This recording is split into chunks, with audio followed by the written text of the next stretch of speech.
Pemuda ini adalah protagonis kita, namanya Tang Wujin. Ia putra seorang tabib terkemuka di wilayah itu.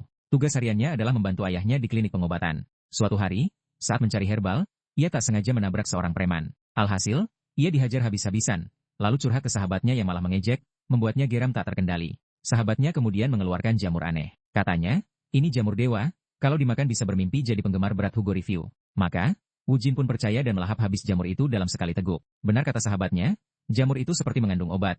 Begitu dimakan, Wujin langsung pusing 7 keliling. Setelah itu, ia bermimpi berubah jadi Ouyezi, pandai besi terhebat sepanjang masa. Lalu ia naik menjadi abadi, mencapai alam transenden. Ketika terbangun, sahabatnya sudah membawanya pulang. Tapi mimpi itu masih jelas dalam ingatannya. Dan ia mulai merasakan suara aneh dari benda-benda logam. Maka, ia memutuskan pergi ke bengkel pandai besi untuk mencoba. Ia belum pernah menempa besi, namun melakukannya dengan sangat mahir. Lebih lagi, keahliannya kelas atas, sulit ditemukan dimanapun. Suatu hari, tabib eksentrik terkemuka dunia lewat. Mendengar ia menempa jarum akupunktur unggulan untuk ayahnya, tabib eksentrik itu memintanya menempa beberapa lusin, sekadar iseng. Melihat bayaran melimpah yang ditawarkan, pemuda itu menyelesaikan tugas dalam sehari. Tabib eksentrik itu tercengang dan memutuskan mengangkatnya sebagai murid. Dan begitulah, perjalanan Wujin di dunia Jianghu dimulai dari sini. Apa yang akan terjadi padanya dalam perjalanan ini, dan apa yang akan ia hadapi? Ikuti terus untuk mengetahuinya. Pemuda mana yang tak mendambakan mencapai alam Grandmaster di Jianghu, menjunjung kebenaran dan kesatriaan, mengembara dunia, menjalani hidup sebagai tokoh heroik. Suara yang mereka hasilkan sungguh berbeda dari manusia biasa. Semua orang pernah memimpikannya, tapi tak semua bisa mencapainya. Justru karena tak semua bisa, itu jadi aspirasi lebih besar bagi pemuda yang baru beranjak dewasa. Di sebuah bengkel pandai besi, seorang pemuda terus-menerus mengayunkan palu. Setelah waktu yang tak diketahui, ia akhirnya berhenti dan menyelesaikan pekerjaannya. Segera setelah itu, ia membawa nampan kayu dan berjalan menuju pria tua yang duduk di belakang, menunggu. Terima kasih sudah menunggu, Tuan. Ini jarum akupunktur pesanan Anda. Pemuda ini adalah Tang Wujin, seorang tabib berusia 20 tahun. Pria tua itu mengulurkan tangan, mengambil jarum akupunktur, dan mengamatinya dengan saksama. Setelah beberapa saat, ekspresinya menggelap, dan akhirnya, ia mengembalikan jarum-jarum itu ke nampan kayu. Kudengar kau tabib, bukan? Pemuda itu tak menyembunyikan dan mengangguk, membenarkan, ya, senior. Tanpa ragu, ia mengusulkan, kalau begitu, jadilah muridku. Kata-kata ini seketika membekukan Wujin dalam kebingungan. Panggilan itu membangkitkan impian pemuda itu untuk menjadi sosok heroik seketika. Pada hari itu, Wujin mendengar suara yang mengubah hidupnya. Suatu hari, beberapa bulan yang lalu, pagi seorang tabib biasanya sangat tenang. Mereka akan menyalin resep dan mengambil herbal sampai ayam jantan pertama berkokok. Wujin tak berbeda. Begitu fajar menyingsing, ia bangkit dari tempat tidur, mengenakan pakaian, lalu mulai memeriksa apotek dan menyapu halaman. Sebelum sarapan, semua tabib akan mengatur segalanya rapih untuk siap menerima pasien. Wujin setelah menyelesaikan semuanya, mulai berlatih akupunktur. Dan begitulah, semuanya terulang dalam keheningan. Pasien pertama adalah seorang anak kecil. Tabib tua itu melakukan akupunktur padanya, tersenyum sambil bertanya, bagaimana? Sakit sekali. Anak itu dengan keras kepala menggeleng. Tidak sakit sama sekali. Ia terkekeh, mengeluarkan sesuatu, pahlawan kecil ini sangat tabah, ia pantas dapat permen. Wujin berdiri di samping, diam-diam mengagumi bagaimana ketenangan itu telah membentuk keahlian ayahnya. Memang, teknik akupunktur ayah luar biasa. Seolah ia tidak memasukkan jarum perak, melainkan kupu-kupu mendarat di bunga. Suatu hari nanti, bisakah aku menjadi tabib terampil seperti ayahku? Memikirkan ini, ia segera berlari keluar. Ayah, aku mau mencari herbal. Lalu ia riang gembira berlari ke jalanan. Melewati pasar, ia terus menyapa penduduk desa. Tampaknya ia disukai dan disayangi banyak orang. Bahkan ada yang menyuruhnya membawa daging pulang untuk dimakan. Tapi ia menolak dengan sopan. Dari muda hingga tua, semua menyayanginya. Ia begitu asyik menyapa orang hingga tak menyadari apa yang di depannya. Dan begitulah, ia menabrak seseorang. Mengapa ada biksu di jalan seperti ini? Orang lain, dengan tatapan membunuh, melotot padanya, mau lihat kemana? Hah, Wujin, ketakutan, mengatupkan tangan dan meminta maaf. Pahlawan besar, hamba ini ceroboh. Lawan tersenyum sinis. Oh ya. Kalau begitu, orang tua ini harus memberimu pelajaran. Ia lalu segera menerjang dan menghajar Wujin, dan pikiran, bahwa kadang ia juga ingin menjadi sosok heroik, muncul dalam diri Wujin. Setelah dipukuli, ia pergi ke gubuk beratap jerami di pegunungan. Melihat Wujin babak belur, Zonggojie tak bisa berhenti tertawa. Kau dipukuli begitu. Mengapa tak sekalian bilang padanya untuk memukul kedua sisi agar warnanya sama rata? Wujin hanya duduk lesu, membiarkan Zonggojie terus menggodanya. Tolonglah, pahlawan besar, maafkan adikmu ini. Biarkan aku membuat kedua sisi rata. Ya. Wujin tak tahan lagi dan mengayunkan tinjunya, memukulnya. Itu lebih Mirianda. Haha. Setelah bergulat dengan Wujin sebentar, Zonggojie duduk di sampingnya, terengah-engah, dasar kau, mencolok mataku. Wujin tak peduli, mencibir, siapa suruh kau ikut campur? Zonggojie bertanya lagi. Hei, Wujin, kau tidak lapar? Seketika setelah itu, ia mengeluarkan jamur merah cerah dengan pola aneh. Ini sangat mengejutkan Wujin, ini jamur. Seketika setelah itu, pemuda itu bangkit marah, menyingsingkan lengan baju, 2 kalimat sudah cukup, apalagi. Kau terlalu sinis, temanku. Zhong Guojie cepat menjelaskan, tidak, ini sungguhan. Benda ini sangat berharga. Ini jenis jamur yang, kalau dimakan, bisa membuatmu melihat mimpi aneh. Mendengar ini, Wu Jin terdiam, terkejut, mimpi aneh. Zhong Guojie membenarkan, tentu saja. Sambil bicara, ia menyuapkan jamur itu ke mulut Wu Jin, menambahkan, omong-omong tentang jamur ini, memakannya sebentar bisa membuatmu jadi permaisuri, atau bahkan abadi. Ini jamur dewa. Terakhir kali, aku bermimpi tentang ahli tertinggi. Lagi pula, orang ini berlatih seni bela diri di saluran Hugo Review, makanya mereka sangat kuat. Wu Jin semakin terkejut, ahli tertinggi. Zhong Guojie memikatnya, bermain dengan 100 orang dari sekte Qingcheng sendirian, perasaan itu sungguh tak terlukiskan. Lagi pula, jamur ini aslinya beracun tapi tidak membahayakan tubuh. Leher Wu Jin menonjol saat ia bertanya lagi, kau bilang yang sebenarnya. Melihat seluruh jamurnya lenyap di telan Wu Jin, Zhong Guojie berteriak gembira, kau habiskan semua. Apalagi ini Wu Jin terkekeh senang, mengapa tidak? Jika yang kau katakan benar, maka makan sedikit saja membuatmu jadi ahli tertinggi. Maka memakan semuanya akan membantuku mencapai kesatuan manusia pedang. Menjadi Saint Pedang, terkenal di seluruh Jianghu. Benar, kan? Zhong Guojie menyilangkan wajahnya tak berdaya. Omong kosong apa yang kau celotehkan, dasar bodoh. Belum waktunya obat ini bereaksi. Pokoknya, aku tak peduli padamu. Itu tubuhmu. Apapun yang terjadi, aku tak akan bertanggung jawab. Wu Jin menepuk pundaknya, tersenyum percaya diri, aku tabib, dengar. Aku hanya perlu sekali lihat untuk tahu. Zhong Guojie mendengus dingin, kau tak mengerti apa-apa, dasar bodoh. Baiklah, cukup. Tunggu 1 jam lagi, dan itu akan berefek. Kau lihat saja nanti. Ekspresi Wu Jin setelah itu seketika berubah pucat pasi, seperti pecandu, namun ia masih tak bisa berhenti menyebut dirinya tabib. Melihat penampilannya, wajah Zhong Guojie pun pucat. Kesadaran Wu Jin kini menjadi kabur. Tepat seperti kata Zhong Guojie, ia telah tenggelam dalam alam mimpi. Gunung berapi-api dengan senjata tak terhitung tertanam. Di atasnya, dan di bawah, seorang pria parubaya sedang dengan panik menempa besi. Percikan api yang menyentuh kulitnya menggelitik seperti kupu-kupu yang berterbangan. Ketika pukulan palu pertama mendarat, percikan api berterbangan, menciptakan pemandangan yang sungguh fantastis. Tang Wu Jin, aku hanyalah biji besi di bengkel sepanjang hidupku, tapi mimpi mistis itu tak pernah berubah.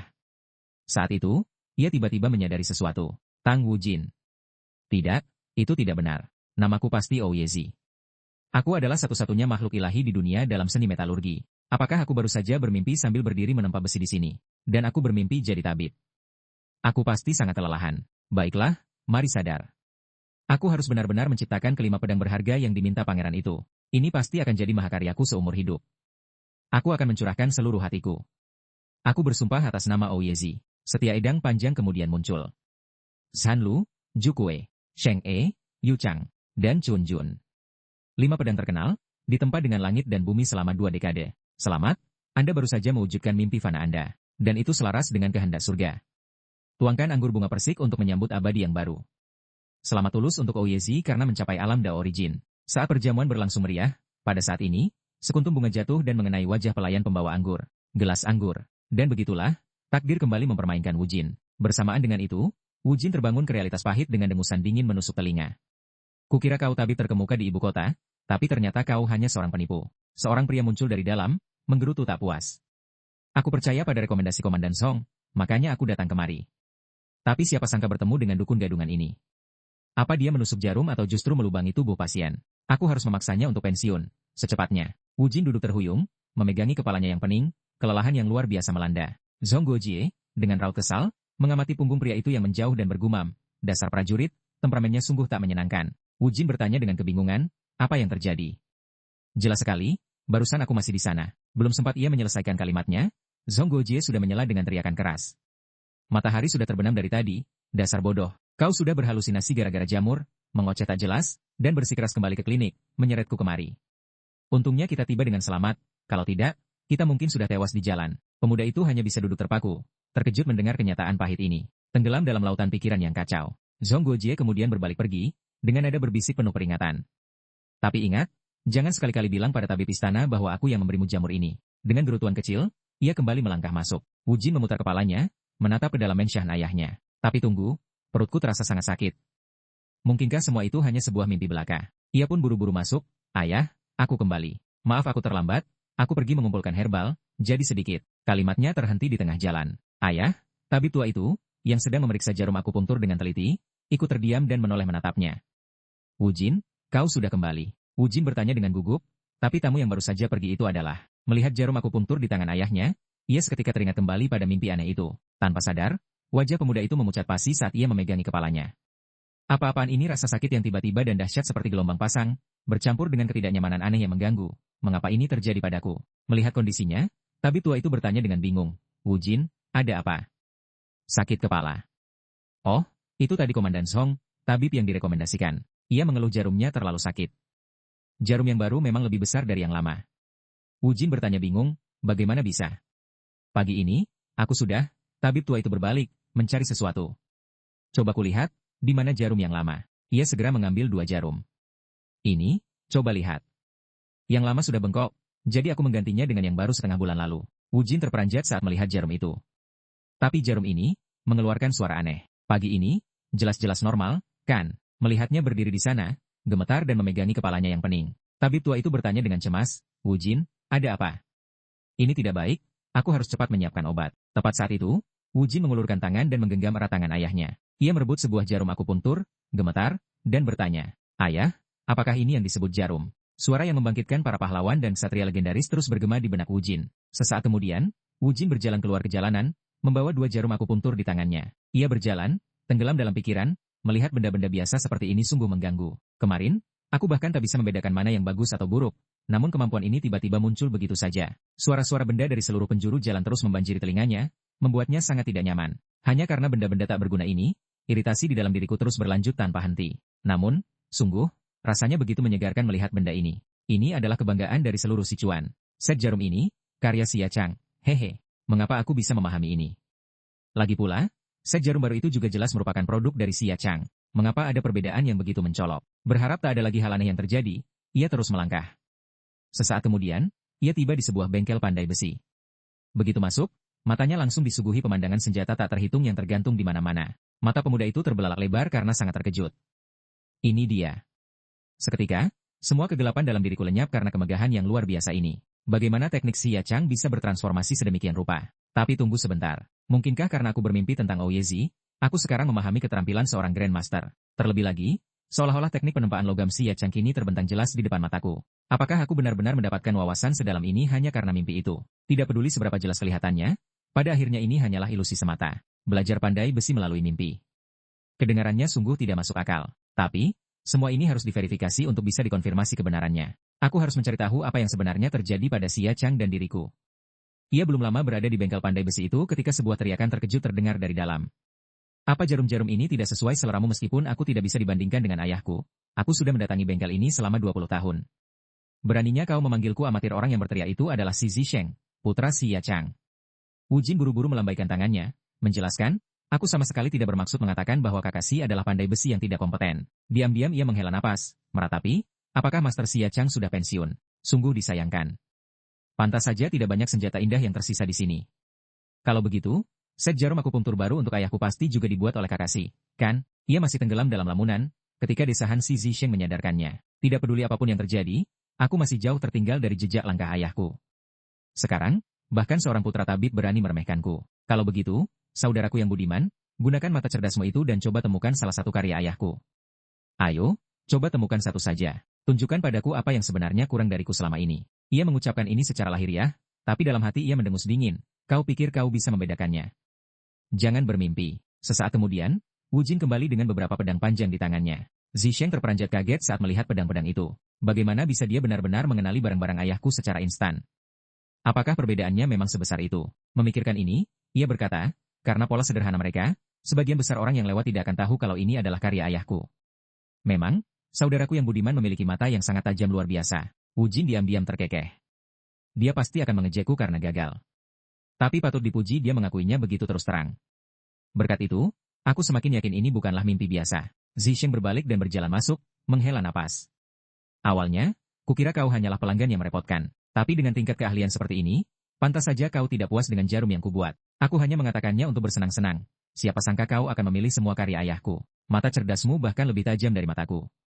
Di bawah tatapan seperti itu, tidak peduli seberapa banyak aku menempa, paling-paling aku hanya akan menciptakan benda yang lebih canggung. Oleh karena itu, hanya ada satu jawaban yang mungkin. Itu adalah, kau harus mencoba menempanya sendiri. Wu Jin menatap kosong pada palu yang diserahkan ke tangannya.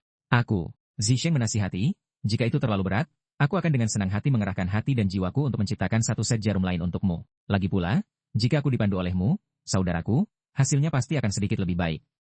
Tanpa diduga, Wu Jin langsung memotongnya dengan tegas. Baiklah kalau begitu. Berapa banyak orang yang mendapat kesempatan untuk menjadi pandai besi dalam hidup mereka? Biarkan aku mencobanya, Kakashi. Saat berbicara, ia melepas jubahnya. Bersamaan dengan itu, ia memasukkan kayu dan arang ke dalam tungku pembakaran. Lalu ia menggunakan alat penghembus untuk mengipasi api. Jadi, mari kita mulai dengan beberapa latihan awal. Ekspresi tekad muncul di wajahnya saat ia berpikir, meskipun aku membual berdasarkan pengetahuan dari sebuah mimpi, tapi bisakah aku benar-benar melakukannya? Ini seperti seorang tabib yang menyuruh pasien untuk melakukan akupunktur sendiri dan menyiapkan obat sendiri. Itu praktis membahayakan seseorang. Namun, aku tetap ingin mengayunkan palu ini setidaknya sekali. Melihat gerakan ayunan palu Wu Jin, mata Zisheng terbelalak lebar karena terkejut. Setiap pukulan yang Wu Jin layangkan dengan palu sama sekali tidak menyerupai amatir, melainkan seorang pandai besi profesional sejati. Semakin banyak ia menempa, semakin bersemangat pula perasaannya. Aku benar-benar bisa melakukannya. Zisheng berseru dengan terpana dari belakang. Awalnya, aku hanya berniat mengejek mata cerdasnya. Tapi pukulan palu itu sama sekali tidak sia-sia. Seolah-olah seseorang yang telah menempa besi seumur hidupnya tiba-tiba menemukan dirinya tidak kalah terampil dari ayahku. Terlebih lagi, suara ini, seperti genderang peringatan. Apakah aku menyaksikan kelahiran kembali Ouyezi dengan mata kepalaku sendiri? Apakah ini hanya masalah bakat bawaan? Tidak. Ini melampaui bahkan bakat bawaan sekalipun. Sangat cepat, bila pedang mentah mulai terbentuk sempurna. Semakin Zisheng menyaksikan, semakin gelisah dan gemetar ia. Tunjukkan lagi. Tunjukkan lagi. Terus menempa, mengeraskan, memanaskan, dan mengasah terus. Bahkan gagang pedang dan sarungnya, tolong ciptakan itu agar kulihat. Biarkan benda di benakmu termanifestasi sepenuhnya di depan mataku. Tepat saat itu, Wu Jin dengan tegas melemparkan bilah pedang mentah itu ke samping. Kakashi, tolong lelehkan ini. Kata-kata ini membingungkan Zisheng. Apa kau ingin aku melelehkannya? Wu Jin tersenyum dan memulai, cukup. Sekarang, mari kita coba membuat jarum yang sebenarnya. Zisheng kini tak berani lagi mencemooh, ia mengadopsi sikap yang jinak, hampir seperti seekor anjing yang patuh. Suara penempaan besi kemudian terus bergema dari dalam bengkel. Adegan bergeser kembali ke klinik medis, di mana tabib kini sedang melakukan akupunktur pada seorang pasien dengan jarum. Melihat pasien masih tersenyum lebar setelah ditusuk jarum, tabib tua di sampingnya tak bisa menahan keterkejutannya. Tidak sakit, sama sekali tidak. Komandan Song, Anda benar-benar tidak merasakan sakit sama sekali, bagaimana bisa? Ia kemudian segera duduk untuk mengujinya sendiri. Kali ini, ia juga berseru dengan keheranan, sungguh tidak sakit. Rasa sakitnya, dan sakit punggungku hilang. Bagaimana mungkin ini? Seorang kakek lain, dengan raut tak percaya, mendekat dan bertanya. Sembuh secepat ini ia lantas langsung duduk untuk mencobanya sendiri. Dan begitulah, tak terhitung pasien yang sembuh dengan gembira meninggalkan klinik.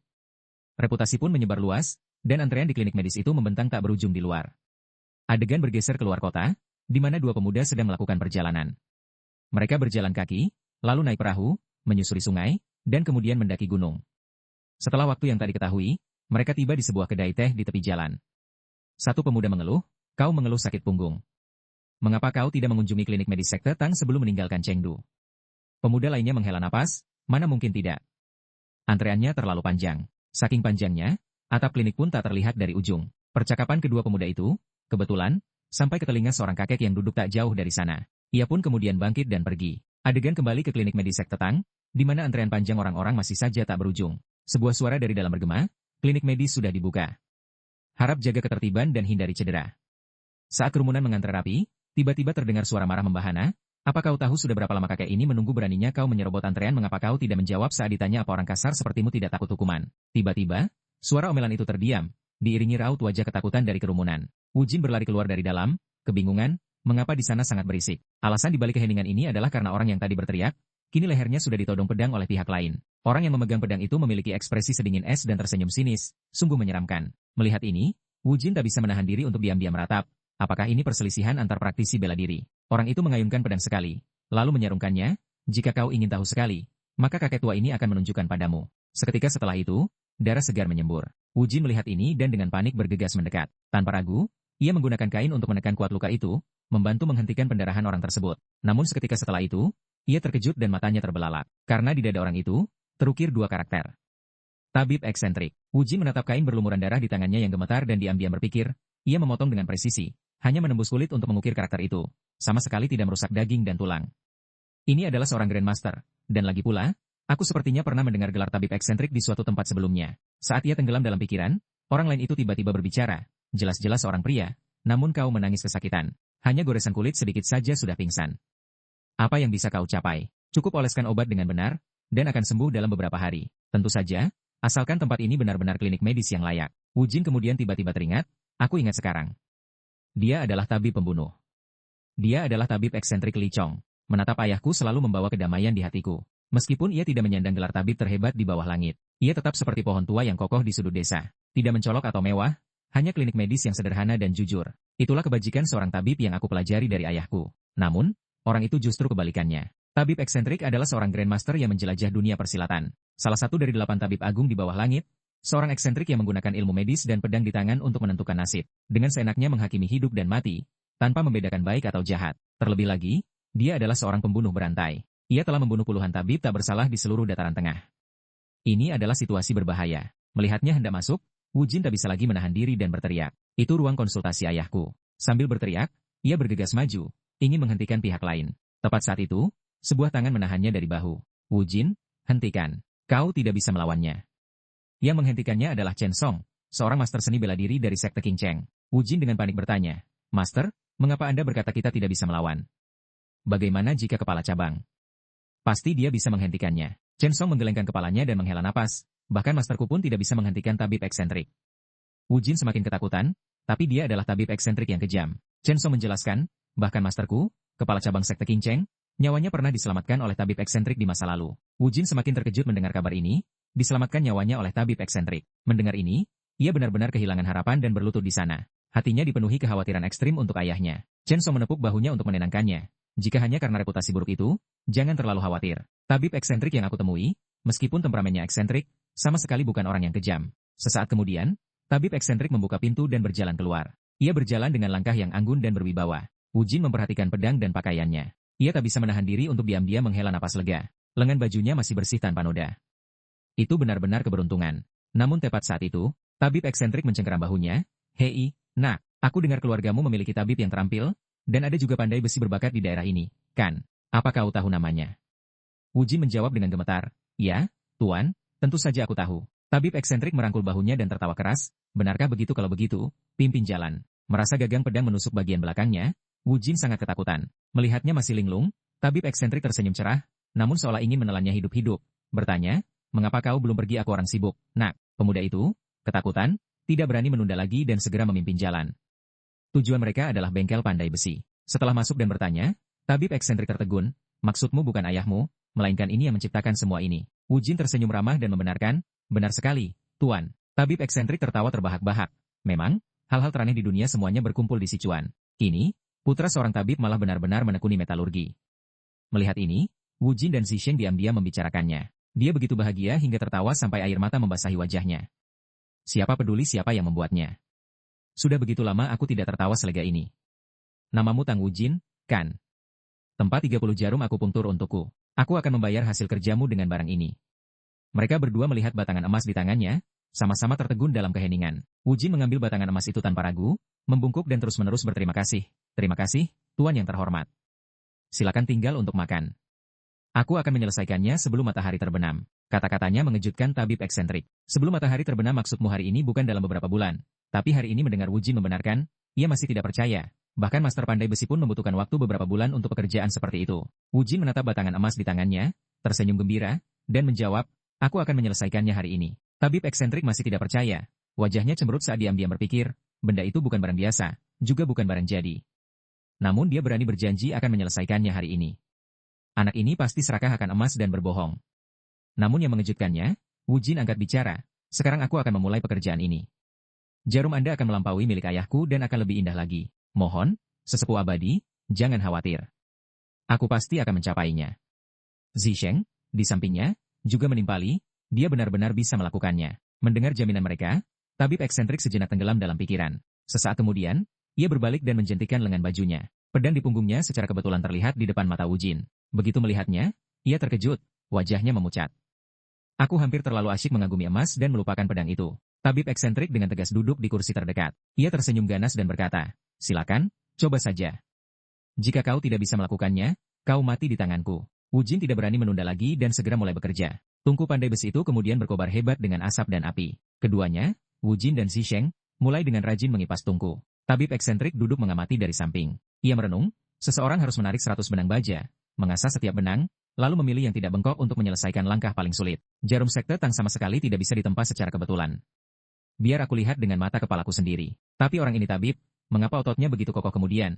Suara palu terus bergema tanpa henti. Setiap pukulan yang Wuji layangkan dengan palu membuat tabib eksentrik terperanjat. Sungguh, tekniknya sangat luar biasa. Setiap pukulan palu mengenai titik yang tepat, tanpa ada usaha yang sia-sia. Melihatnya menempa besi, tabib eksentrik tidak bisa mempercayai matanya. Sangat cepat, Wujin selesai menempa. Maaf atas penantiannya, Tuan. Ini adalah jarum yang Anda pesan. Setelah mendengar syarat tabib eksentrik, Wujin tak bisa menahan diri untuk tertegun. Anda ingin saya menjadi murid Anda. Mengapa saya tabib eksentrik menjelaskan? Mengapa lagi aku lihat kau tidak seperti seseorang yang hanya akan membusuk di ruang konsultasi medis? Apa kau tidak mau? Wujin menggelengkan kepalanya. Bukan tidak mau, hanya saja aku juga mulai terbiasa dengan profesi pandai besi. Anda berbicara tentang mengambil murid, tapi apa yang bisa saya pelajari dari Anda? Tabib eksentrik tertawa terbahak-bahak. Kau bertanya apa yang bisa kau pelajari. Tanpa ragu, ia menghunus pedangnya. Aku bisa mewariskan dua hal padamu. Wujin masih sangat ragu. Apa itu? Tepat saat itu, alas penempa besi di belakang mereka terbelah menjadi dua. Boom! Seketika itu juga, beberapa jarum perak telah menancap di bahu Zisheng. Ia terperanjat, bertanya-tanya kapan jarum-jarum itu tiba di sana. Suara tabib eksentrik kembali menggema. Itu adalah ilmu bela diri dan keterampilan medis. Nah, apakah kau ingin mempelajarinya? Wujin mengatupkan bibirnya rapat-rapat, tenggelam dalam lamunan. Menjadi murid seorang master puncak, salah satu dari 3 tabib agung di bawah langit. Bukankah ini kesempatan emas untuk mempelajari ilmu bela diri dan medis? Terlebih lagi, sekalipun reputasinya tidak baik, jika aku adalah murid tabib eksentrik, sekte Qingcheng tidak akan berani meremehkan klinik medis kami lagi. Tapi mengapa sesepuh abadi itu memberikan kesempatan ini padaku? Tabib eksentrik tersenyum dan menjelaskan, alangkah nyamannya bepergian dengan pandai besi yang gesit dan terampil. Sebagai imbalannya, aku akan mengajarimu ilmu bela diri dan keterampilan medis. Bukankah itu luar biasa? Wujin menjawab dengan ekspresi tegang. Hubungan ini bukan guru-murid, ini hanyalah kontrak. Ia sepertinya tidak terlalu peduli. Kontrak pun, apa bedanya? Jika seorang pasien terkena ki jahat, dengan ki dan darah yang kacau, seluruh tubuhnya dingin, dan anggota tubuhnya gemetar, apa yang akan kau lakukan? Bagaimana kau akan mengobatinya? Wujin menjawab, pertama, aku akan menghilangkan kelembapan, lalu memberikan formula Poria dan Licorici. Tabib eksentrik mengangguk, luar biasa. Kau memenuhi persyaratannya. Seseorang yang menguasai risalah kerusakan dingin dan kanon internal berhak mempelajari ilmu bela diri. Wujin merasa ini membingungkan, apa hubungannya? Ia mencibir, apa kau pikir ilmu bela diri hanya membutuhkan kekuatan? Coba ajari orang bodoh, dan kau akan mengerti. Bahkan jika kau menawarkan ajaran sejati di atas nampan emas, mereka tidak akan mengenalinya. Mereka yang bergerak tanpa arti pada akhirnya hanyalah orang biasa, seperti jarum akupunktur ini. Bagaimana orang biasa bisa memahami kerumitannya? Wujin ragu-ragu, bertanya, jadi, Tuan yang terhormat, bisakah aku menjadi master kelas 1? Ia mendengar ini dan sedikit terkejut, kelas 1. Untuk menjadi terampil adalah karena gurumu, jadi pahami maksudku. Sesaat kemudian, Wujin kembali ke rumah. Ia mengepalkan tinjunya, tekadnya terlihat jelas. Pikirannya bersemangat saat ia mengingat percakapan barusan. Aku harus setidaknya mencapai alam master puncak. Pemuda itu menari dengan gembira di halaman, membayangkan menjadi seorang master puncak. Saat menari dengan energik, ia tiba-tiba tersandung dan terjatuh ke tanah. Pada saat yang sama, ayahnya keluar dari dalam. Pemuda itu dengan cepat berdiri dan membungkuk sebagai salam. Aku pulang terlambat, ayah. Orang tua itu berjalan mendekat dan membantunya berdiri. Melihat tubuhnya gemetar tak terkendali, ia sangat terkejut. Ayah, apakah Anda baik-baik saja? Orang tua itu gemetar dan menatapnya dengan berlinang air mata. Ketika aku mendengar kau pergi keluar dengan tabib eksentrik, aku takut sesuatu yang buruk telah terjadi. Ketika dia datang ke klinik medis, aku hanya berpikir dia adalah seorang seniman bela diri yang penasaran. Syukurlah kau aman. Wujin menjawab, dia tidak seseram yang rumor katakan. Ayah, orang tua itu menghela napas lega. Baguslah kalau begitu. Chen Song juga mengatakan hal yang sama, tapi aku tidak percaya. Untunglah kau baik-baik saja, tapi mengapa kau membawanya ke bengkel pandai besi begitu lama? Wujin menjawab tanpa menyembunyikan.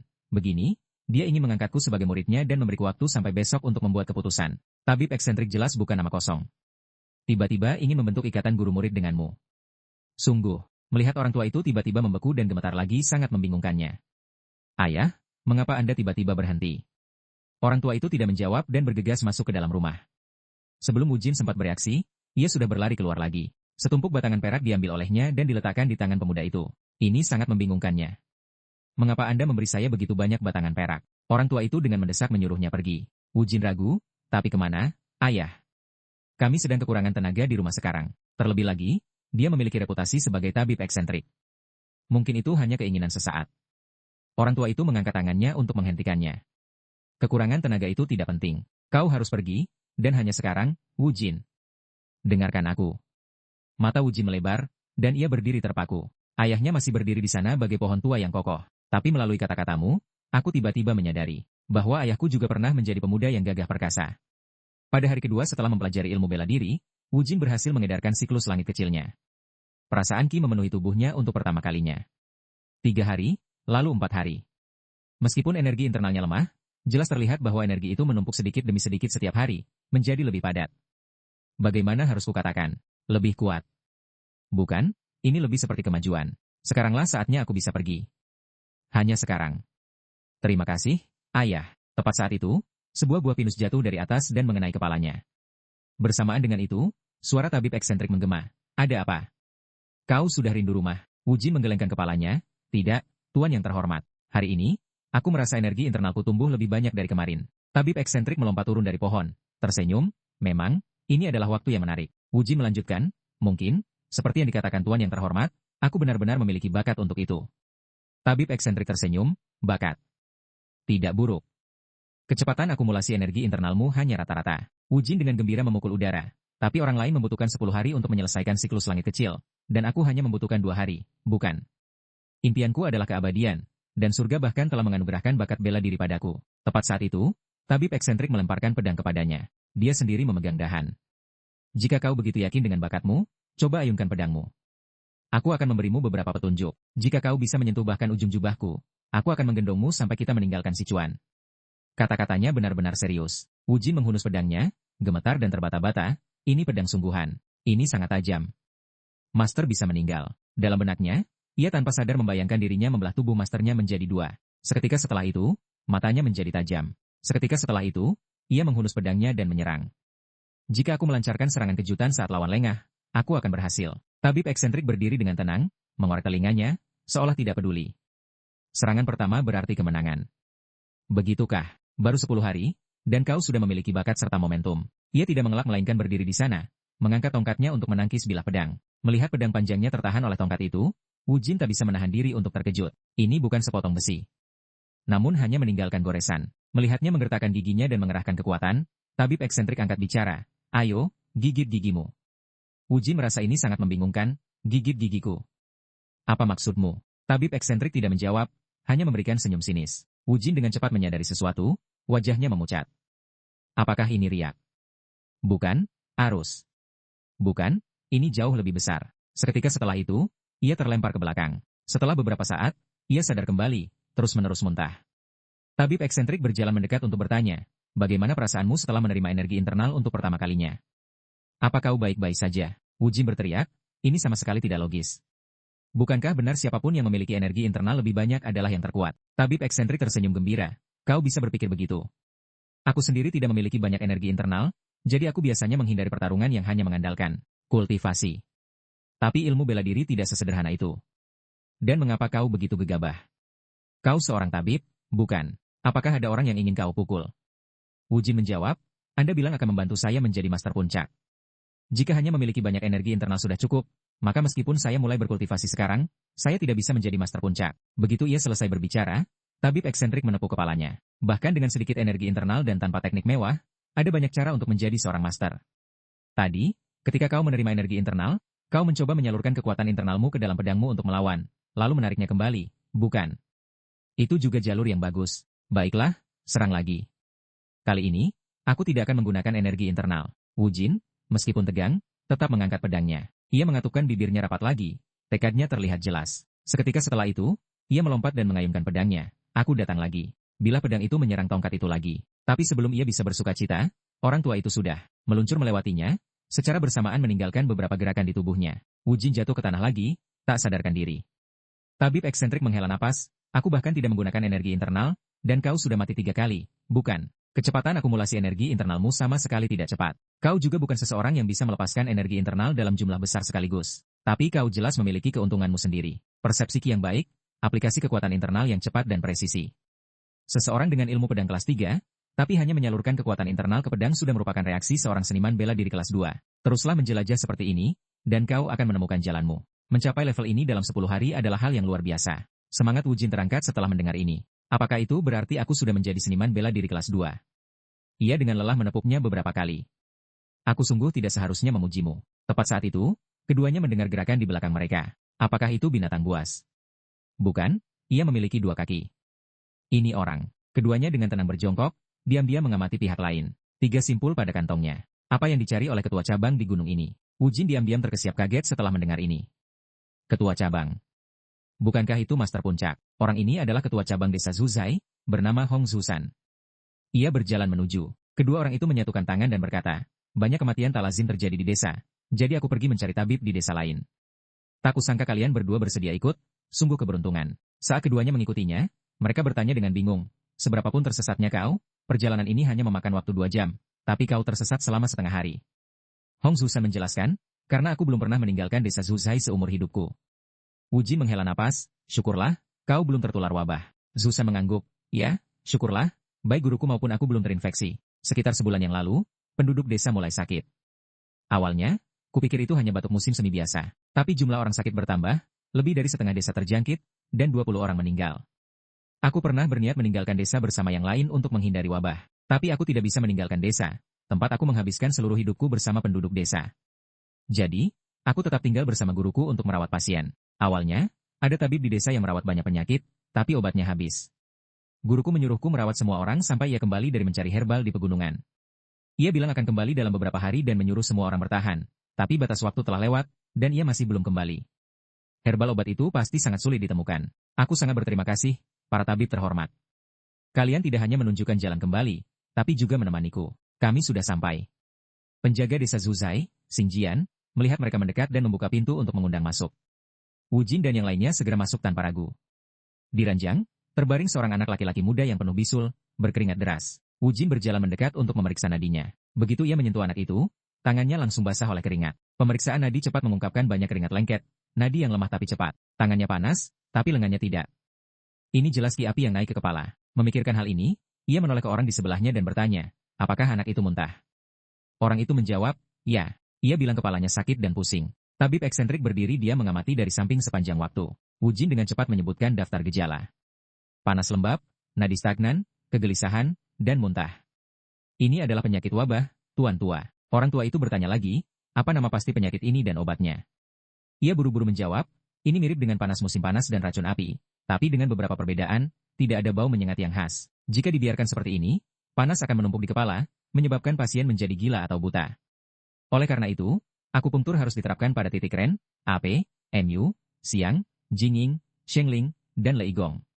Adapun obatnya, tergantung pada perkembangan, seseorang dapat menggunakan opiopogon, bening casa, trichosantes, platicodon, dan fritillaria. Mendengar ini, mulut tabib eksentrik melengkung membentuk senyuman, sangat terhibur.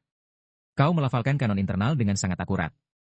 Sekarang, coba tusuk. Wu Jin terkejut mendengar ini dan langsung berkeringat dingin. Tapi ia tidak ragu lama, dengan cepat mengeluarkan perlengkapannya. Jarum akupunktur dengan cepat diambil. Ia menata Asian, sedikit gemetar, berpikir, titik Ren dan AP ada di sini. Ini pertama kalinya aku melakukan akupunktur, bisakah aku melakukannya? Tepat saat itu, tabib eksentrik datang untuk membimbingnya. Apa kau pikir aku mengajarimu sirkulasi ki hanya untuk seni bela diri? Bagi tabib sepertimu, memiliki persepsi ki yang baik dan aplikasi yang cepat serta presisi adalah keberuntungan besar. Mata Wu Jin melebar. Ki orang tua itu membimbing kiku. Rasanya seperti melihat kerikil di dasar sungai yang jernih transparan, dan ada ki jahat juga. Setelah beberapa saat, tabib eksentrik menarik tangannya. Kau sudah merasakan ki jahatnya, bukan? Jika demikian, lakukan akupunktur dan amati bagaimana ki jahat itu bereaksi. Wu Jin tidak lagi ragu dan segera memulai akupunktur. Ki sejati dalam tubuhnya juga bersirkulasi dengan stabil. Tabib eksentrik berdiri dia mengelus dagunya, mengamati. Setelah beberapa saat, Wu Jin berhenti dan menyeka keringat dari dahinya. Ekspresinya fokus saat ia mengamati anak itu. Setelah akupunktur, anak itu masih belum banyak berubah. Wu Jin tidak terburu-buru, diam-diam menunggu dan mengamati dengan cermat. Setelah beberapa saat, aliran ki jahat menyembur keluar dari mulut anak itu. Melihat ini, ekspresi Wu Jin sedikit rileks. Raut wajah anak itu kini tampak jauh lebih nyaman. Semua yang hadir memperhatikan ini dan bersukacita. Barulah Wu Jin mengembuskan napas lega sepenuhnya. Sungguh keberuntungan besar. Tabib eksentrik juga berjalan mendekat dan menepuk bahunya. Kedua guru dan murid itu saling memandang, tersenyum dengan sukacita besar. Tabib eksentrik memujinya, hari ini adalah hari kau belajar banyak. Menilai dari ekspresimu saat ini, kau kini benar-benar telah menjadi seorang tabib. Di luar tepi hutan, seseorang diam-diam mengamati, lalu berbalik dan pergi. Sesaat kemudian, Wu Jin dan yang lainnya meninggalkan rumah, mengobrol dengan pemandu mereka. Tabib baik hati itu adalah Tabib Yan, bukan? Orang itu menjelaskan, ketika wabah pecah, ia menyerahkan seluruh harta keluarganya untuk mengobati penduduk desa. Ia juga mengatakan bahwa hanya obat mahal dari jauh yang akan efektif, lalu ia menyerahkan uang itu ke klinik medis. Wu Jin menghela napas, sungguh tabib berhati mulia. Orang itu setuju, benar. Mendengar itu, penduduk desa mengumpulkan batangan perak untuk diberikan kepadanya jika penjual obat datang. Tapi di pegunungan ini, bagaimana bisa penjual obat datang setiap hari? Jadi, ia sendiri pergi ke pegunungan mencari herbal untuk bertahan sampai saat itu. Sebenarnya, biasanya, melihat putraku hanya bermalas-malasan, aku akan kesal, tapi jika ia tidak membawa tabib terhormat ini, putraku mungkin sudah meninggal sekarang. Aku jadi sedikit bertele-tele karena khawatir tentang anakku yang sakit. Ini adalah rumahnya. Meskipun kosong, seharusnya tidak merepotkan. Silakan, masuk dan beristirahat. Kedua guru dan murid itu segera masuk ke dalam untuk beristirahat sementara. Tabib eksentrik tidak terburu-buru melakukan apapun, melainkan berdiri diam, mengamati ruangan itu. Setelah beberapa saat, ia memperhatikan boneka di lantai. Ia merenung sejenak, lalu mengambilnya dan meletakkannya di atas meja. Di sisi ini, Wu Jin meletakkan barang bawaannya, lalu berseru, dia benar-benar pejabat yang baik, bukan, guru? Tabib eksentrik balik bertanya, maksudmu Tabib Yan? Mungkin begitu. Kita akan segera bertemu dengannya. Wu Jin melihat sekeliling, masih bertanya-tanya, aku tidak tahu mengapa wabah bisa merebak di desa di mana baik pejabat maupun penduduknya begitu baik hati.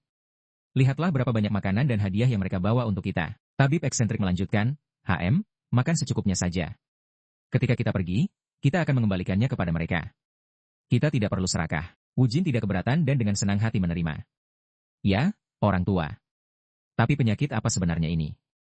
Tabib eksentrik menjawab sambil menuangkan anggur, aku tidak yakin. Meskipun ada beberapa penyakit yang mirip, ada sesuatu yang tidak benar. Mungkin ini penyakit yang belum pernah kutemui. Wu Jin sangat terkejut mendengar ini.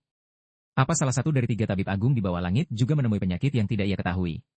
Tabib eksentrik mendengus, banyak hal yang tidak kutahu di dunia ini. Setiap satu hal yang kau pelajari, 5 hal lagi yang tidak kau ketahui muncul. Itu akal sehat. Wu Jin masih sangat terheran-heran. Kupikir kau tahu semua penyakit di dunia. Tabib eksentrik menggelengkan kepalanya, mana mungkin. Jika aku tahu setiap penyakit, aku tidak perlu berkeliling kemana-mana. Wu Jin bertanya lagi, apa maksudmu? Pernahkah kau memiliki penyakit yang ingin kau sembuhkan tapi tidak bisa? Tabib eksentrik menghela napas, penyakit yang ingin kusembuhkan. Ya, ada. Sekarang aku bisa menyembuhkannya, tapi sudah terlambat. Wu Jin terpaku mendengar ini. Terlambat. Lalu ia menoleh dan melihat keluar. Itu adalah ratapan duka. Mendengar ratapan duka ini, Wu Jin terkejut dan tiba-tiba teringat. Itu benar. Bisa saja diobati dengan obat, tapi karena nama penyakitnya tidak diketahui. Andai saja aku tahu, pasti sudah sembuh. Hanya tahu namanya saja. Tabib eksentrik berbicara lagi, istri dan putriku meninggal karena penyakit mendadak. Suatu hari, keduanya tiba-tiba demam tinggi, dan tubuh mereka dipenuhi bintik-bintik merah. Aku segera pergi mencari tabib dan bahkan mengundang tabib terampil dari desa tetangga. Tapi tidak ada tabib yang tahu cara menyembuhkannya. Akhirnya, saat aku bergegas kemana-mana mencari pejabat medis, istri dan putriku meninggal hanya 4 hari setelah jatuh sakit. Itulah yang terjadi. Wu Jin tergagap, itu. Turut berduka cita. Tabib eksentrik menggelengkan kepalanya, berduka cita, HM. Tidak apa-apa. Ini tidak selalu kisah yang suram, sedih. Bagian selanjutnya bahkan lucu. Setelah kehilangan istri dan putriku, aku sakit untuk waktu yang lama. Lalu aku meninggalkan kampung halaman. Seolah didorong oleh sesuatu. Aku hanya mengembara tanpa tujuan. Sekitar 10 hari kemudian, aku tiba di sebuah desa kecil. Meskipun aku berkelana seperti gelandangan, awalnya hanya butuh 1 hari untuk sampai ke sana. Ada seorang tabib di desa itu. Sampai hari ini, aku masih ingat dengan jelas seorang tabib desa yang berantakan yang tidak menginspirasi kepercayaan. Aku mencoba menceritakan gejala istri dan putriku kepadanya. Tahukah kau apa yang ia katakan? Tinggalkan 5 koin. Minum saja obat ini pada waktu yang tepat, dan kau akan baik-baik saja, tidak masalah. Pada waktu itu, aku tidak hanya memiliki beberapa koin di kantongku, tapi puluhan tael perak. Dengan uang sebanyak itu, aku bisa saja menikahkan putriku berkali-kali. Istri dan anakku meninggal bukan karena kekurangan uang, bukan pula karena tabib yang tidak kompeten, bukan karena tidak ada herbal obat yang baik, melainkan hanya karena tabib itu. Tabib ini tahu, tapi tabib itu tidak. Adakah yang lebih tragis sekaligus lucu di dunia ini? Itulah mengapa aku memutuskan menjadi tabib, dengan tujuan mengumpulkan semua pengetahuan medis dari setiap tabib di dunia ini ke satu tempat. 30 tahun berlalu, dan kini aku bahkan tak bisa lagi mengingat wajah istri dan anakku dengan jelas. Mengatakan ini, ia menenggak habis cawan anggur di tangannya dalam sekali teguk. Wu Jin diam-diam menoleh, memandang keluar jendela. Tawamu terdengar seperti ratapan pilu. Keduanya lalu pergi keluar. Pak Tua, biarkan aku mencari sumber wabah di sekitar desa. Tabib eksentrik mengangguk, sumber wabah, katamu. Baiklah, aku juga akan jalan-jalan dan menemuimu nanti. Asal kau tidak ketahuan bermalas-malasan, Wu Jin meyakinkan, ya ampun, tolong jangan khawatir. Tempat pertama yang ia kunjungi adalah kandang babi. Tapi setiap babi di sini gemuk dan putih, benar-benar normal. Selanjutnya, ia pergi ke sumur, lalu ke lumbung. Tiba di sebuah rumah, ia menunjuknya dan bertanya, ini rumah Pak Tua Zheng, kasus pertama yang ditemukan, kan? Kedua temannya mengonfirmasi. Ya, ini tempatnya. Ada wabah yang membuat tubuh dingin, dan ada pula yang menyebabkan seluruh tubuh demam membara. Meski gejala berbeda, semuanya adalah ki beracun yang dihasilkan di tempat lembab, gelap, dan berbau busuk. Namun di seluruh desa, dari kandang babi, sumur, hingga gudang bawah tanah, tidak ada ki beracun. Jika ini wabah, seharusnya menyebar keluar dari satu titik pusat. Memikirkan ini, ia berkata, Pak Tua Zheng yang pertama sakit, lalu menyebar ke rumah sebelah, kan? Zusan mengangguk, benar. Wu Jin melanjutkan, secara khusus, orang di barat sakit sebelum yang di timur, dan anak-anak sakit sebelum orang dewasa. Seperti yang kau katakan, rumah Pak Tua Zheng memang ada di barat desa. Mendengar ini, ia termenung. Petunjuk-petunjuk seakan terhubung, tapi ia merasa ada yang tidak pas. Lalu ia bertanya, jadi, adakah perbedaan antara sisi timur dan barat desa? Pasti ada alasan mengapa penyakit ini merebak di barat lebih dulu. Zusan menjawab, aku dengar timur punya lebih banyak yang, sementara barat punya lebih banyak yin. Wu Jin menggelengkan kepala, bukan itu. Karena kau dan aku datang ke desa ini dari barat, dan aku tidak melihat tanda-tanda wabah di sana. Jadi, mengapa anak-anak sakit lebih dulu? Anak-anak hanya bermain bersama. Zusan dan pria lainnya saling memandang, berpikir. Jika kau bicara tempat anak-anak biasa bermain, ada sungai di barat. Wu Jin tiba-tiba menyadari, air. Mungkinkah dari air minum? Tapi ada sumur di timur, dan lagi pula, airnya tidak keruh atau berbau busuk. Memikirkan ini, ia bertanya, Tuan, apakah sumur di timur selalu kering? Xinjian menggelengkan kepala. Tidak, itu hanya mengering sementara selama kekeringan seperti sekarang. Wu Jin melanjutkan, jadi, apakah merebaknya wabah bertepatan dengan mengeringnya sumur? Pria tua itu mengonfirmasi, ya, mungkin sekitar waktu itu. Mendengar ini, Wu Jin tampaknya telah menyadari sesuatu. Jika sumur timur kering, seluruh desa harus menggunakan air sungai. Ini menjelaskan mengapa penduduk desa di barat, yang sudah menggunakan air sungai sejak awal, bersama anak-anak, sakit lebih dulu. Memikirkan ini, ia berjalan ke sungai di luar desa. Ia duduk diam di tepi, mengamati aliran sungai. Kedengarannya logis, tapi airnya tidak keruh atau berbau busuk. Namun, mengingat situasinya, kesimpulan hanya bisa mengarah ke sungai ini. Untuk benar-benar memahami kondisi sungai, hanya ada satu cara. Tak disangka, dan membuat kedua orang lainnya terkejut, ia menyendok air sungai itu dan meminumnya sendiri. Segera setelah itu, ia duduk bersila dan mengalirkan kinya. Kedua pria itu berdiri mengamati, berbisik, pernahkah kau melihat tabib mengalirkan ki untuk bernapas? Tenang saja dan lihatlah. Wu Jin, sepanjang waktu, mendorong ki sejatinya mengikuti aliran air. Sangat cepat, ia merasakan gelombang ki jahat muncul di tubuhnya. Bahkan lebih spesifik lagi, itu adalah jenis ki jahat yang sama dengan anak yang ia rawat sebelumnya. Mendengar ini, ia tiba-tiba berdiri. Dengan gembira, ia menuju ke hulu. Aku menemukan petunjuknya. Ayo cepat. Dan begitu, ketiganya cepat-cepat menuju ke gunung. Mereka melintasi tebing-tebing tak terhitung. Semua orang kini sangat lelah, terus-menerus terengah-engah. Tepat saat itu, Wu Jin terkejut saat menyadari sesuatu. Tunggu sebentar. Apakah hanya aku yang mencium ini? Zusan menimpali, aku juga sudah menciumnya. Semakin lama semakin kuat. Mendengar ini, Wu Jin memandang ke depan lagi. Sepertinya kita semakin dekat ke sumbernya.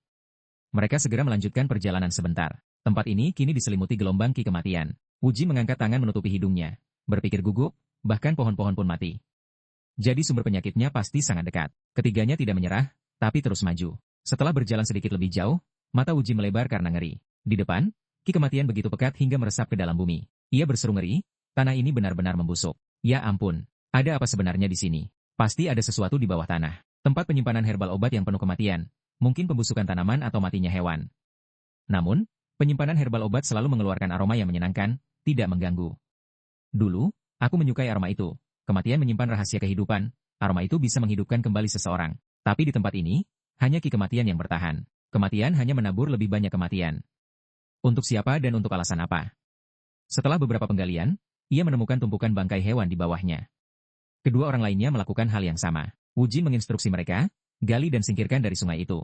Keduanya segera mematuhi tanpa ragu. Zusan mengambil sesuatu dan berkata, seseorang memotongnya dan menguburnya di bawah tanah. Wu Jin berdiri termenung. Mayat beracun, hanya menghirup sedikit saja sudah cukup menyebabkan penyakit. Itu tidak membunuh instan seperti rumput beracun atau racun bawah tanah, tapi orang itu jelas memahami sifat racun mayat, sejenis racun yang membuat orang perlahan-lahan merana. Konspirasi ini bertepatan dengan waktu sumur mengering. Itu adalah kehancuran. Saat merenung, ia merasakan sesuatu lagi dan menoleh ke belakang. Seseorang mendekat di sana. Ia memegang golok dan menutupi wajahnya, tampak sangat garang. Kalian bajingan, apa yang telah kalian lakukan pada ladang herbal yang telah kubudidayakan dengan cermat? Zusan dan pria lainnya gemetar karena agitasi melihatnya. Tabib Yan. Mungkinkah? Mendengar ini, Wu Jin juga sangat terkejut. Tabib Yan. Bagaimana ia tahu apa yang disebabkan racun dari mayat? dan ia akrab dengan situasi desa. Terlebih lagi, ketika wabah menyebar, ia tergesa-gesa mengumpulkan uang dan pergi. Ia adalah dalang di balik segalanya, iblis berwujud manusia. Ia hanya berpura-pura menjadi tabib yang baik. Siapa sangka, ketika ia mengungkapkan keserakahannya, ia ingin menelan seluruh desa Jiuyue. Ia bahkan berani bermain trik setelah ketahuan. Aku harus menghancurkannya, pikirnya, tapi tubuhnya masih gemetar tak terkendali. Tepat saat itu, Pak Tua Xinjian melangkah maju. Ini benar-benar kau. Kau menyebarkan penyakit di antara penduduk desa dan kemudian berpura-pura mengobati mereka. Tabib yang di sisi berlawanan mencibir. Aku hanya berpura-pura jadi orang baik karena aku ingin mengumpulkan hadiah tertinggi. Mendengar ini, Xinjian tak bisa lagi menahan diri dan menerjang maju. Hadiahmu. Apakah kau tahu berapa banyak orang yang mati karenanya? Kepala sapi yang ia lempar melesat lurus ke arah Tabib Yan. Namun tak disangka, itu terpotong menjadi dua bagian. Ini sangat mengejutkan Xinjian. Sementara Tabib Yan, tentu saja, tertawa gembira. Mengapa aku harus mempedulikan itu? Di depannya kini muncul dua pria kekar memegang senjata tajam. Berkat dua penjaga ini, ia tak gentar dan berdiri menantang, berkata, yang kupedulikan adalah kau baru saja menghancurkan usahaku. Jadi, bayar dengan tubuh kalian sendiri, entah hari ini atau hari lain. Aku toh akan membuang mayat kalian ke lubang itu. Anggap saja kalian antre ke 9 mata air sebelum pengemis-pengemis malang itu. Xinjian, menghadapi dua pria kekar di depannya, sedikit takut. Meski begitu, ia tidak mundur. Ia menginjak tanah dengan keras dan meraung. Kau bajingan, beraninya kau bertindak begitu sombong saat pelindung sekte pengemis ada di sini. Mendengar ini, ketiganya ketakutan, wajah mereka memucat. Tabib Yan, sementara itu, benar-benar terkejut. Pelindung sekte pengemis untuk sesaat, tak seorang pun dari mereka berani menyerbu maju dan menyerang. Salah satu pria kekar itu bertanya kepadanya, "Hei, Tabib Yan, kau bilang hanya ada beberapa sarjana lemah, jadi mengapa pelindung sekte pengemis ada di sini?" Tabib Yan dengan panik menggelengkan kepala, "Aku juga tidak tahu." Xinjian perlahan melangkah maju. "Kalian para pencuri kecil, aku akan menghitung sampai 10. Satu-satunya yang harus mati di bawah tongkatku adalah Tabib Yan. Aku tidak ingin ada lagi nyawa yang hilang di desa ini. Jadi, pilihlah dengan bijak dan pergi dari sini." Setelah mengancam mereka, ia mulai menghitung. Wu Jin berdiri di belakang, mengamati dan diam-diam kagum. Hanya satu teriakan saja cukup membuat musuh gemetar. Tepat saat itu, Zusan mendekat dan berbisik ke telinganya, "Kau harus lari sekarang. Aku akan melemparmu melewati sungai, jadi larilah secepatnya. Jangan panik, tapi laporkan ini kepada penduduk desa. Aku mempercayakanmu tugas penting lainnya, tolong bantu aku." Wu Jin bingung. "Tapi kalian berdua adalah kepala cabang dan pelindung sekte pengemis, dan kalian adalah Master Agung. Bukankah kalian bisa mengalahkan mereka dengan mudah?" Saat itulah ia tiba-tiba teringat sesuatu. Melihat Xinjian gemetar, ia tiba-tiba menyadari. Jadi, bukan begitu rupanya. Zusan mengingatkannya lagi. Bagaimanapun, masterku dan aku harus tetap bertarung. Di sisi ini, tabib yang mendorong kedua pria kekar itu, berteriak, mereka hanya dua anggota sekte pengemis dan satu tabib, apa yang perlu ditakuti? Di sisi ini, Xinjian masih mengertakkan gigi dan menghitung. Wu Jin mengingat serangkaian gambar di benaknya, diam-diam merenung, ia bertekad mempertaruhkan nyawanya untuk bertarung. Mengapa dia? Hanya seorang pengemis lemah, namun ia mengerahkan dirinya seperti ini. Memikirkan ini, ia menoleh ke Zusan dan bertanya, bagaimana jika kita semua melarikan diri? Iblis tabib Yan itu adalah Master Agung sejati. Jika ia kembali ke desa, maka, Zusan, mendengar masternya menghitung sampai 5, segera memeluk Wu Jin dari belakang. Kami tidak bisa melindungimu dan melarikan diri pada saat yang sama. Tolong lindungi desa bersama tabib eksentrik. Sepanjang hidup kami sebagai pengemis, kami tidak pernah malu akan kebaikan penduduk desa yang telah memberi kami makan. Karena itu, kami harus melindungi mereka. Master pernah mengajarkan bahwa ketika saatnya tiba, kita harus bertarung demi penduduk desa. Di sisi ini, setelah tenang, kedua lainnya tidak lagi panik. Tabib yang juga berteriak lagi, jika kau lari, hutan judimu tidak akan hilang, jadi bunuh dia. Kau hanya hidup sekali. Mendengar ini, keduanya tidak lagi ragu. Baiklah, mari kita pertaruhkan nyawa kita dan lihat saja. Di sisi ini, Zusan memeluk erat Wu Jin dan mengangkatnya. Kedua pria kekar itu langsung menyerbu Xinjian. Wu Jin secara bersamaan dilempar tinggi oleh Zusan. Lari cepat. Hati Wu Jin dipenuhi keraguan, lari. Bagaimana dengan kalian berdua? Haruskah aku membantu? Musuh tidak terlihat sekuat itu. Saat itulah ia membuat keputusan. Itu benar, jika aku bertarung bersama mereka, mungkin kita bisa menang.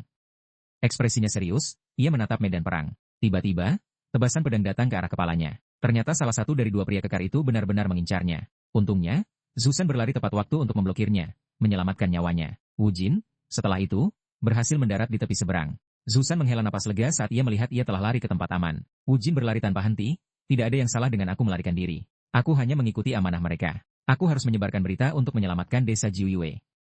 Tidak, itu benar-benar omong kosong, aku hanya melarikan diri. Xinjian dan Zusan akan mati. Tapi apa yang bisa kulakukan ketika aku baru belajar sedikit seni bela diri? Jika aku Master Agung, aku tidak perlu lari. Dalam benaknya, ia tiba-tiba teringat tabib eksentrik. Ia berhenti mendadak di sana. Selanjutnya, adalah sosok Zusan yang berdiri bahu-membahu dengan tabib eksentrik. Tapi Xinjian memilih untuk tinggal.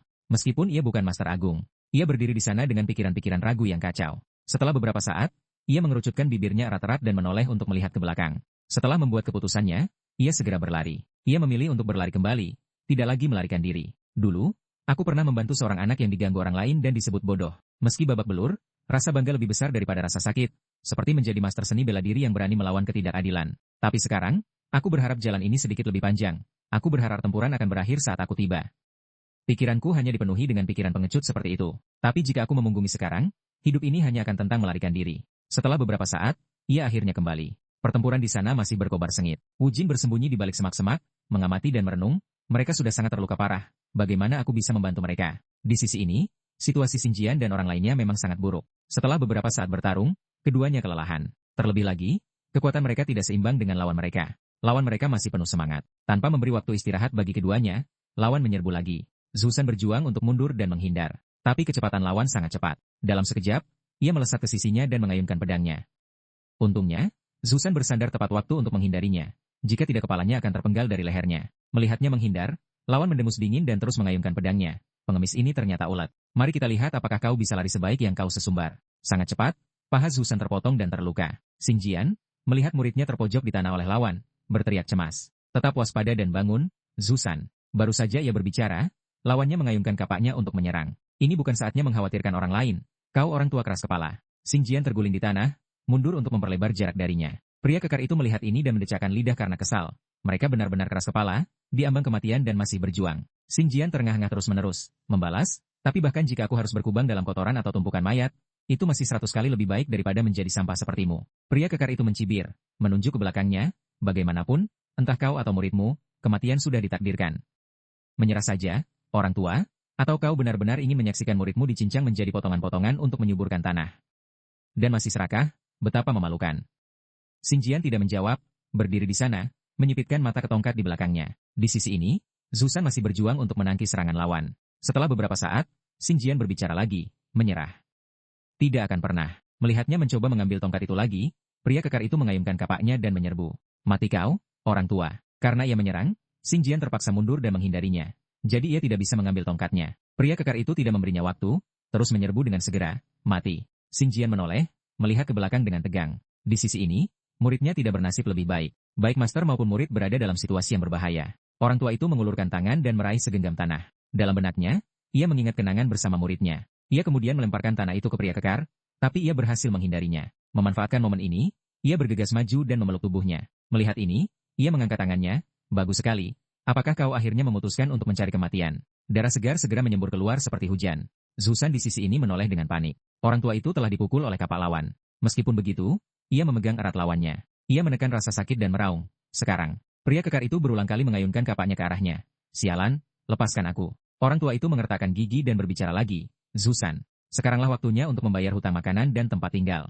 Zusan tidak ragu dan melesat maju. Orang tua itu, melihat ini, memiliki raut wajah penuh harapan. Tentu saja, rekannya tidak akan hanya diam. Ia dengan cepat mengayunkan pedangnya dan menyerbu. Tapi pada saat ini, sebuah batu melayang dan mengenai kepalanya. Yang bergerak tidak lain adalah Wu Jin. Berkat dia, Zusan berhasil mengayunkan tongkatnya dan memukul kepala pria lainnya. Keduanya lalu secara bersamaan jatuh ke tanah. Wu Jin berdiri di sana, terpana, menyaksikan semuanya. Yang baru saja terkena batu dengan marah menyerbu ke arahnya, kau tabib palsu sialan. Jika kau sudah lolos, maka khawatirkan saja untuk hidup. Atau kau begitu putus asa untuk mati. Aku akan mencincangmu menjadi potongan-potongan. Wu Jin, tidak tahu harus berbuat apa, tiba-tiba membeku. Karena tabib eksentrik telah muncul, menghalanginya. Apakah kau melakukan perjalanan sejauh ini untuk mencari obat? Melihatnya tiba, Wu Jin akhirnya menghela napas lega. Di sisi ini, Zusan duduk di sana, menangis sambil memegangi tubuh masternya. Tabib eksentrik dengan cepat menilai situasi. Sepertinya merekalah penyebab wabah ini, bukan? Wu Jin menggelengkan kepala, tidak, bukan mereka. Itu tabib Yan. Dialah dalangnya. Mendengar ini, tabib eksentrik tiba-tiba muncul dan mencengkeram kepala tabib Yan. Benarkah begitu? Ia kemudian dilempar ke tanah. Tabib eksentrik berdiri di sana, menanyai dengan dingin. Kaulah yang menciptakan wabah ini, bukan? Mengapa kau melakukannya? Wu Jin dengan marah berjalan mendekat untuk memukulinya. Apakah kau perlu bertanya? Hanya demi uang ia menyebarkan wabah kemana-mana. Tabib yang mencoba memohon, pahlawan hebat, tolong selamatkan hidupku. Tabib eksentrik berjalan mendekat untuk menghentikan muridnya. Uang mungkin hanya hadiah utamanya. Apa tujuan sebenarnya? Wu Jin tertegun, tujuan sebenarnya. Tabib yang mendengar ini dan menoleh kepadanya, berkata, Yang Mulia tampaknya tahu sesuatu. Tolong selamatkan hidupku. Aku hanya ingin hidup. Aku akan menawarimu herbal spiritual langka, jauh lebih unggul dari yang dimiliki desa ini. Apakah kau pernah mendengar tentang herbal Black Sparrow? Wu Jin terkejut dan kagum mendengar ini. Herbal Black Sparrow adalah herbal spiritual yang mekar dengan menyerap energi yin di masa kekacauan. Dibandingkan dengan ginseng salju 10.000 tahun, masih selangkah di bawah, tapi dalam hal ketenaran, sama sekali tidak kalah. Ini adalah bunga para pahlawan. Tabib yang menunjuk ke belakangnya, tolong ambillah sebagai ganti nyawaku.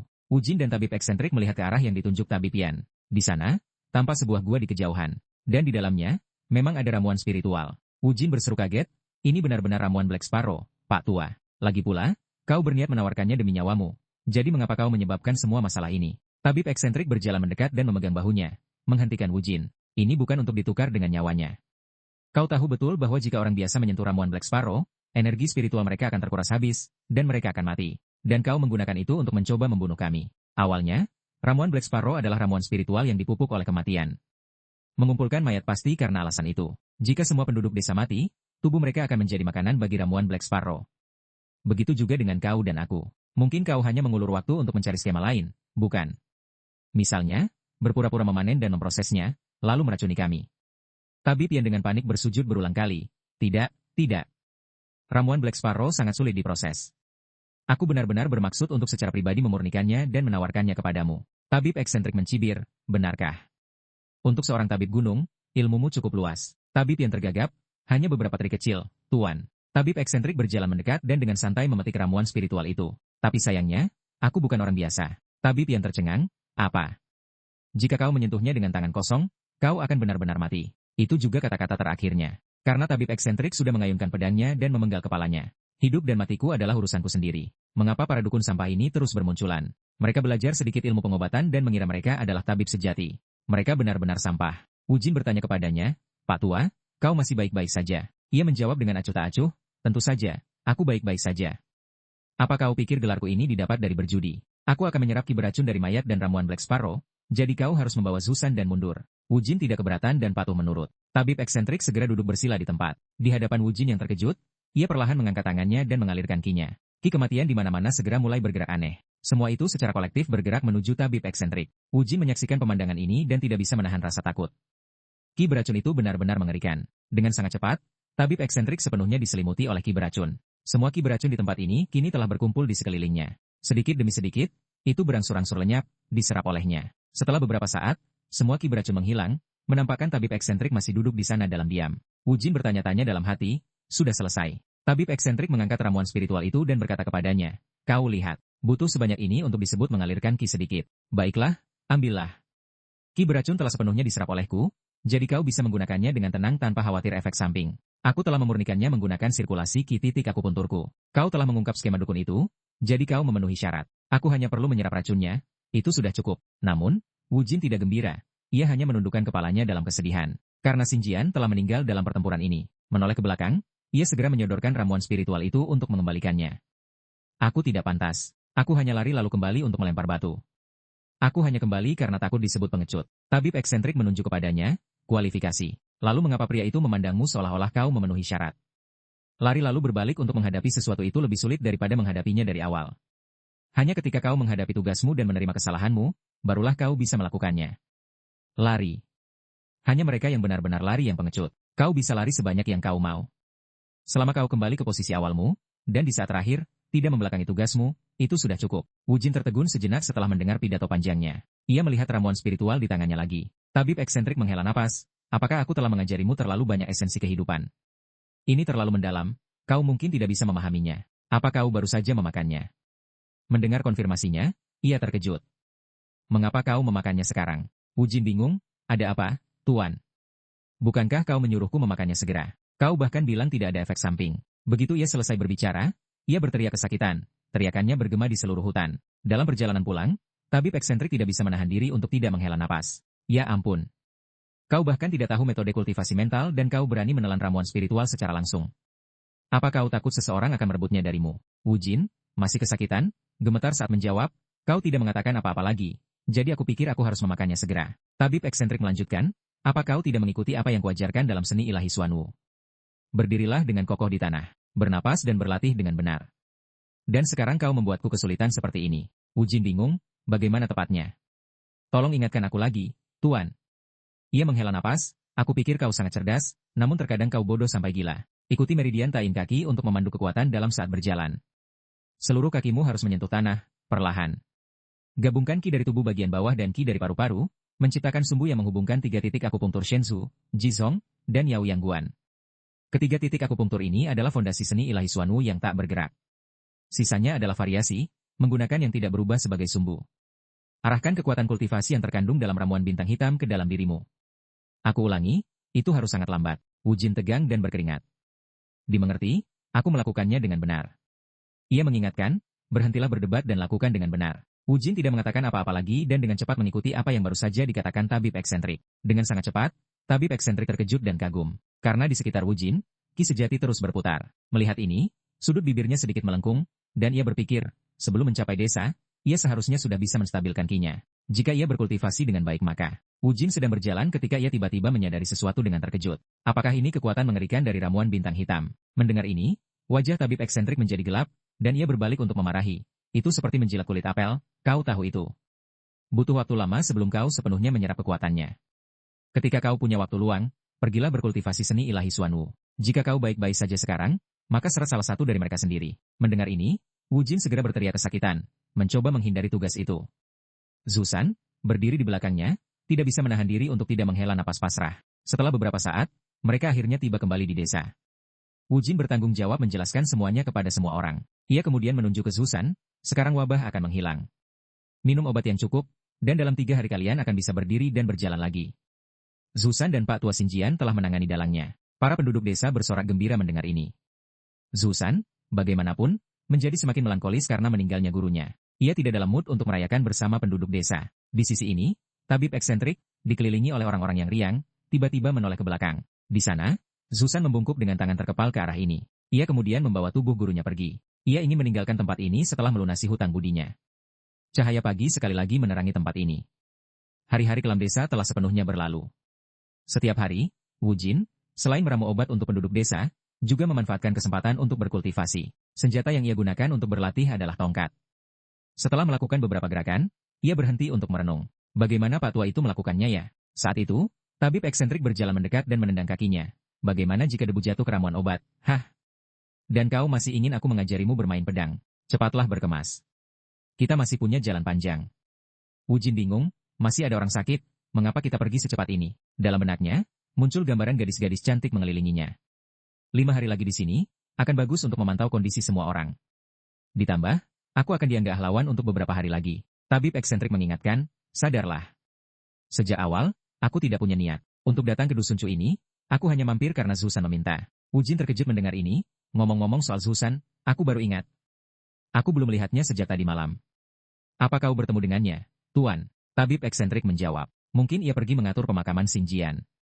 Seperti biasa, ia mungkin hanya akan mati kelaparan di suatu tempat. Wu Jin bingung, mati kelaparan. Tapi ia adalah pahlawan yang menyelamatkan seluruh desa. Tabib eksentrik menghela napas dalam hati. Untuk seorang murid sekte pengemis yang telah membunuh, itu bukan apa-apa. Bahkan jika alasannya dibenarkan, ketika seorang pengemis yang pernah menerima sedekah membunuh seseorang, dan terlebih lagi, adalah master seni bela diri, maka itu bukan lagi mengemis. Wu Jin menundukkan kepalanya dan menghela napas, itu pemerasan kalau begitu. Jadi bagaimana dengan Zusan sekarang? Tabib eksentrik menjawab, itu akan menjadi pilihannya sendiri. Membunuh itu semudah itu. Keesokan harinya, keduanya meninggalkan desa. Semua penduduk desa keluar untuk mengucapkan selamat jalan kepada mereka. Meskipun ada sedikit keengganan, Wu Jin tetap dengan senang hati mengucapkan selamat tinggal. Perjalanan kedua master dan murid itu berlanjut. Setelah periode yang tidak diketahui, Wu Jin tiba-tiba berhenti dengan terkejut. Apakah ini kuburan, Tuan? Tabib eksentrik melihat ke makam tak terhitung di hadapan mereka dan menjawab, itu dia. Keduanya dengan cepat berjalan ke sebuah makam dan membungkuk dengan hormat. Ini adalah makam Xinjian. Saat itu, Zusan berjalan mendekat, aku berhutang budi yang besar padamu. Semoga perjalananmu damai. Wu Jin mendekat dan bertanya, kau di sini sejak semalam. Belum makan atau minum apa-apa. Ini, makanlah cepat. Kau akan terus tinggal di dusun Cu. Zusan mengangguk, aku akan tinggal di sini seumur hidupku. Aku tak punya tempat lain untuk pergi. Tidak apa-apa. Hanya mereka yang bertahan hidup dengan cara apapun yang adalah pengemis sejati. Wu Jin teringat perkataan gurunya sebelumnya, apakah membunuh memang seperti ini? Berpikir begitu, ia langsung mengajaknya ikut. Aku akan membawamu ke tempat di mana kau bisa menjadi pengemis tanpa ragu. Pak Tua Xinjian pasti menginginkan itu juga.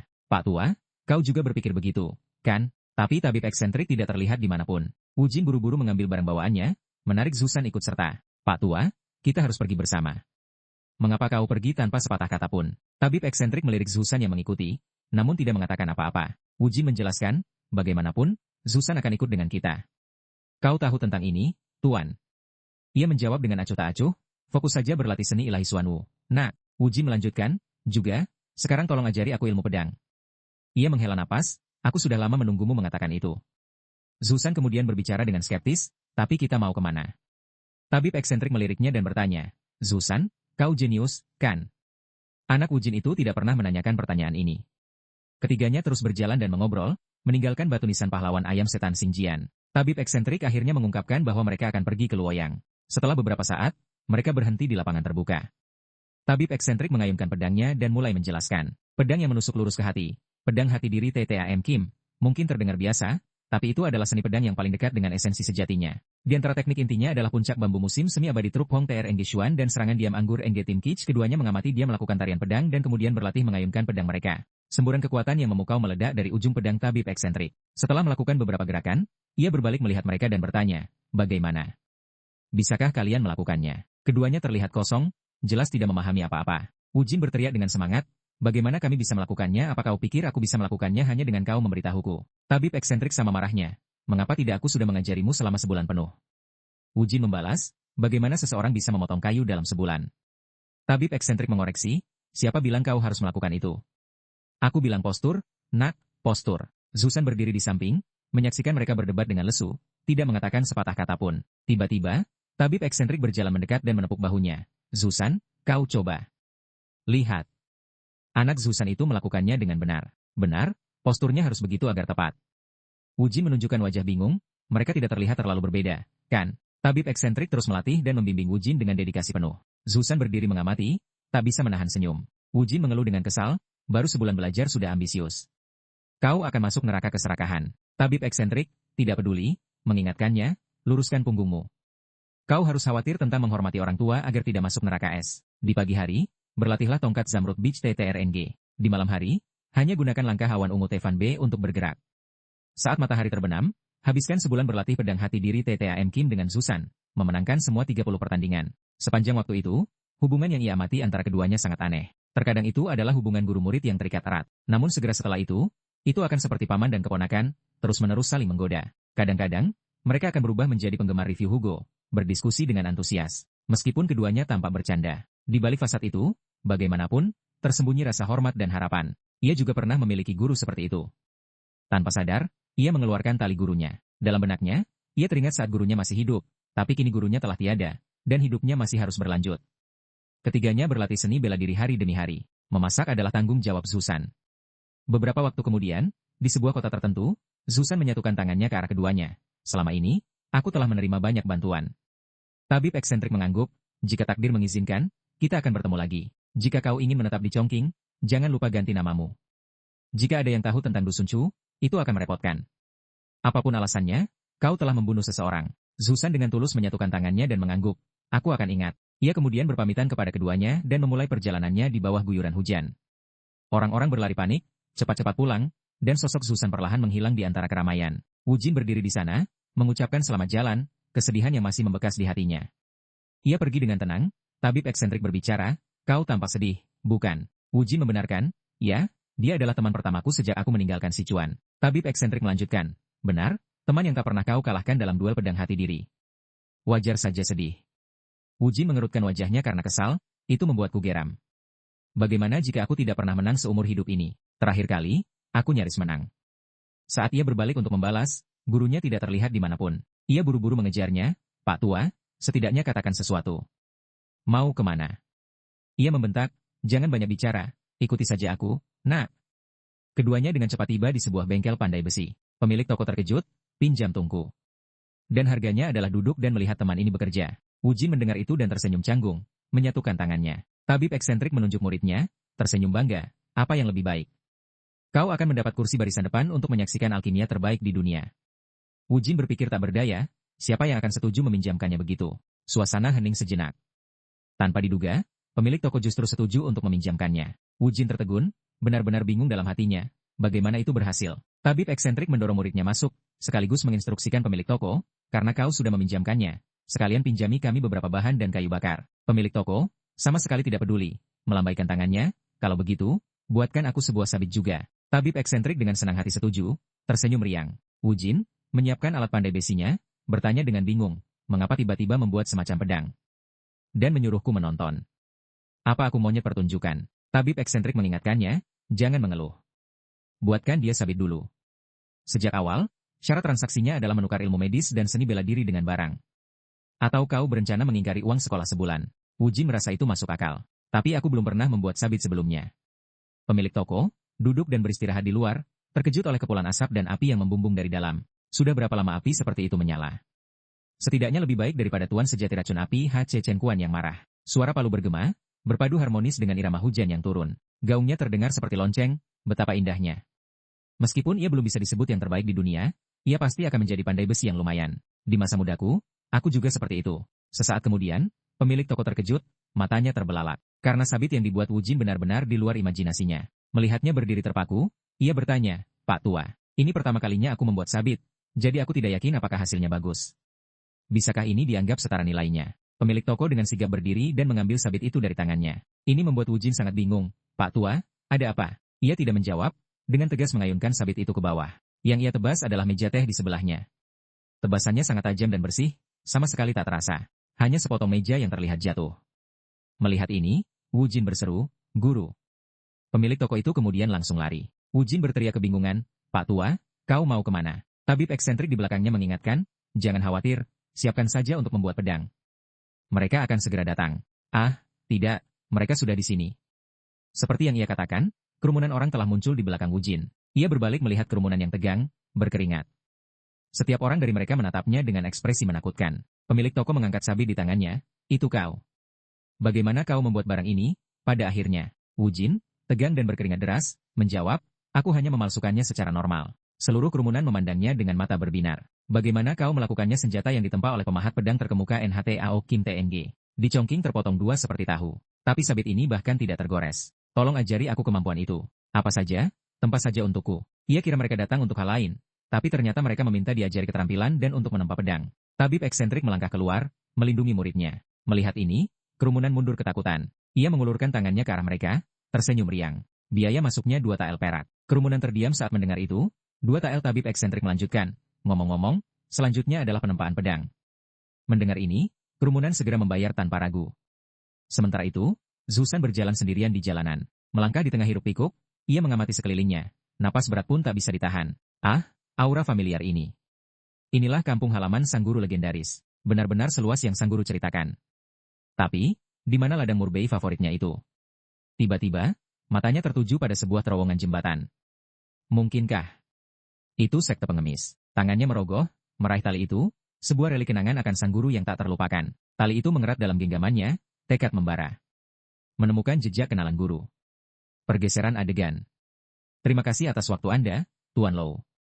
Silakan mampir lagi kapan saja, Tuan Hong. Murid sekte pengemis selalu terbuka. Zusan tersenyum tipis, memberi hormat perpisahan, lalu melangkah pergi menembus rintik hujan. Kudengar sekte pengemis bermarkas di keluarga Lou, itu sebabnya aku datang. Tapi tak satu pun yang mengenal guru. 20 tahun memang waktu yang panjang. Astaga, sekte pengemis yang diceritakan guru jauh berbeda. Dan Tuan Lou ini. Ternyata anggota sekte pengemis juga. Kilasan kenangan muncul. Untuk bergabung dengan sekte pengemis di Chongqing, ada biaya pendaftaran. Tapi santai, itu uang yang bisa kau dapatkan dengan kerja keras. Mengingat itu, hatinya mencelos. Bahkan sekte yang dikenal adil kini menuntut bayaran untuk menjadi pengemis dunia macam apa ini. Kecemasan membayangi. Mungkinkah tak ada lagi yang ingat sang guru di jalanan ini? Tapi pantang menyerah, ia terus bertanya. Permisi, Anda tahu seseorang berjuluk pengemis angin puyuh iblis. Dia ada di Chongqing sekitar 2 dekade yang lalu. Murid peringkat 4 dari sekte pengemis, Lo. Namun, nihil. Langkah-langkahnya gontai, diselimuti kekecewaan. Benarkah tak ada jejaknya lagi? Dalam lamunannya, seorang pengemis tua berlari kembali.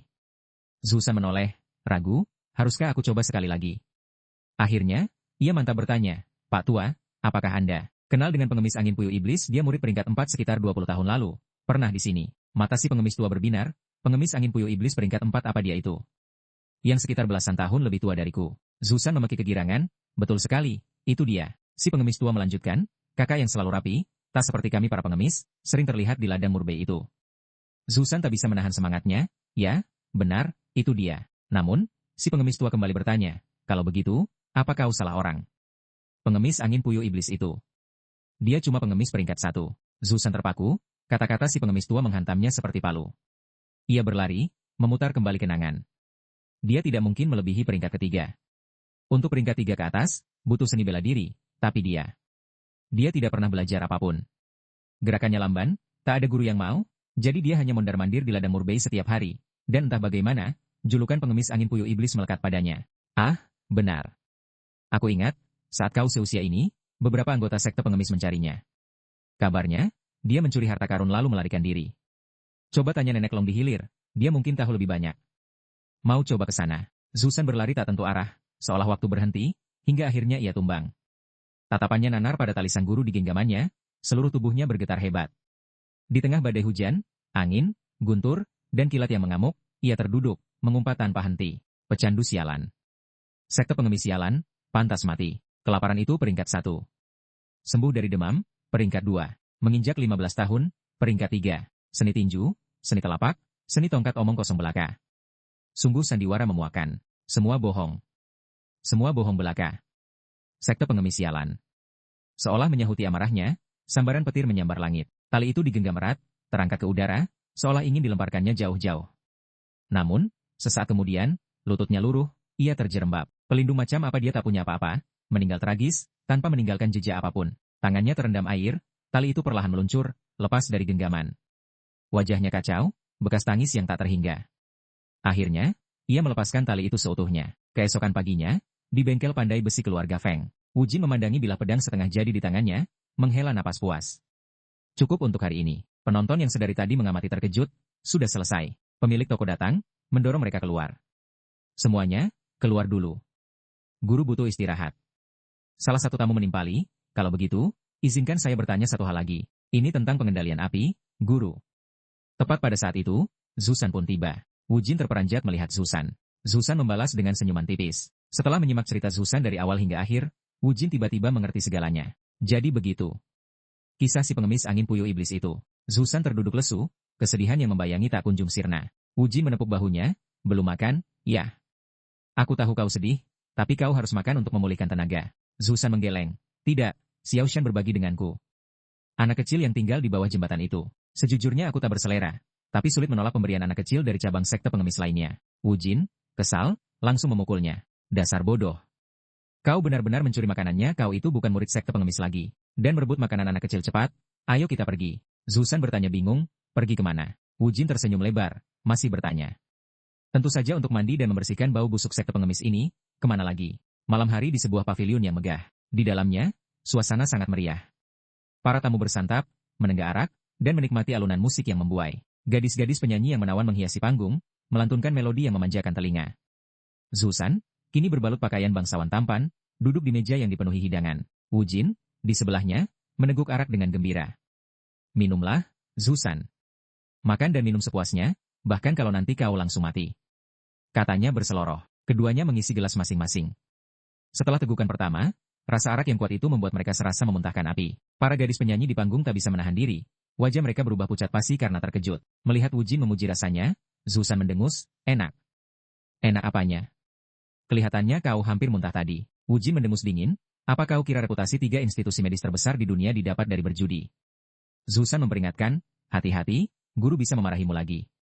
Wu Jin dengan kesal balas mengingatkan, kalau makananmu tidak habis, awas saja. Bisa-bisa kau dipukul.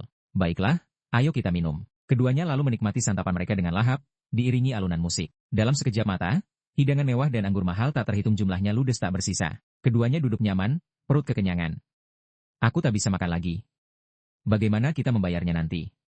Aku kan dari sekte pengemis, tak pernah menghitung uang.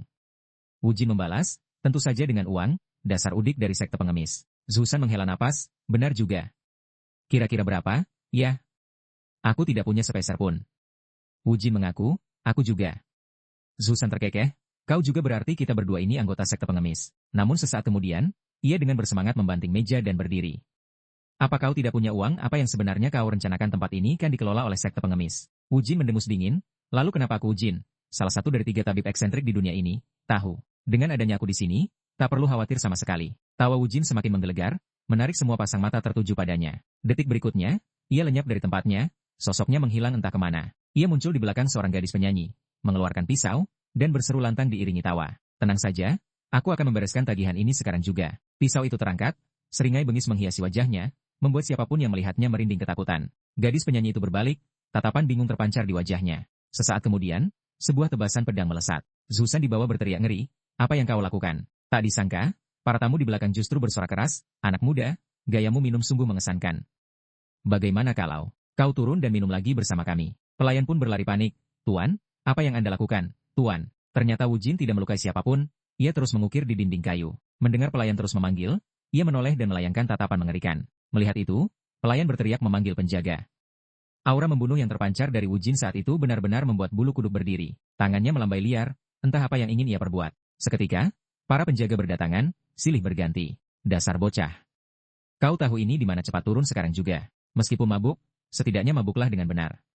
Wu Jin tak peduli, terus asyik mengukir. Di hadapan kerumunan yang kebingungan, ia mengangkat botol araknya tinggi-tinggi. Seketika, tangannya terayun, dan arak pun tercurah. Semua orang yang hadir terpaku oleh pemandangan yang tak terduga itu. Sebuah ukiran relief yang luar biasa indah terukir sempurna.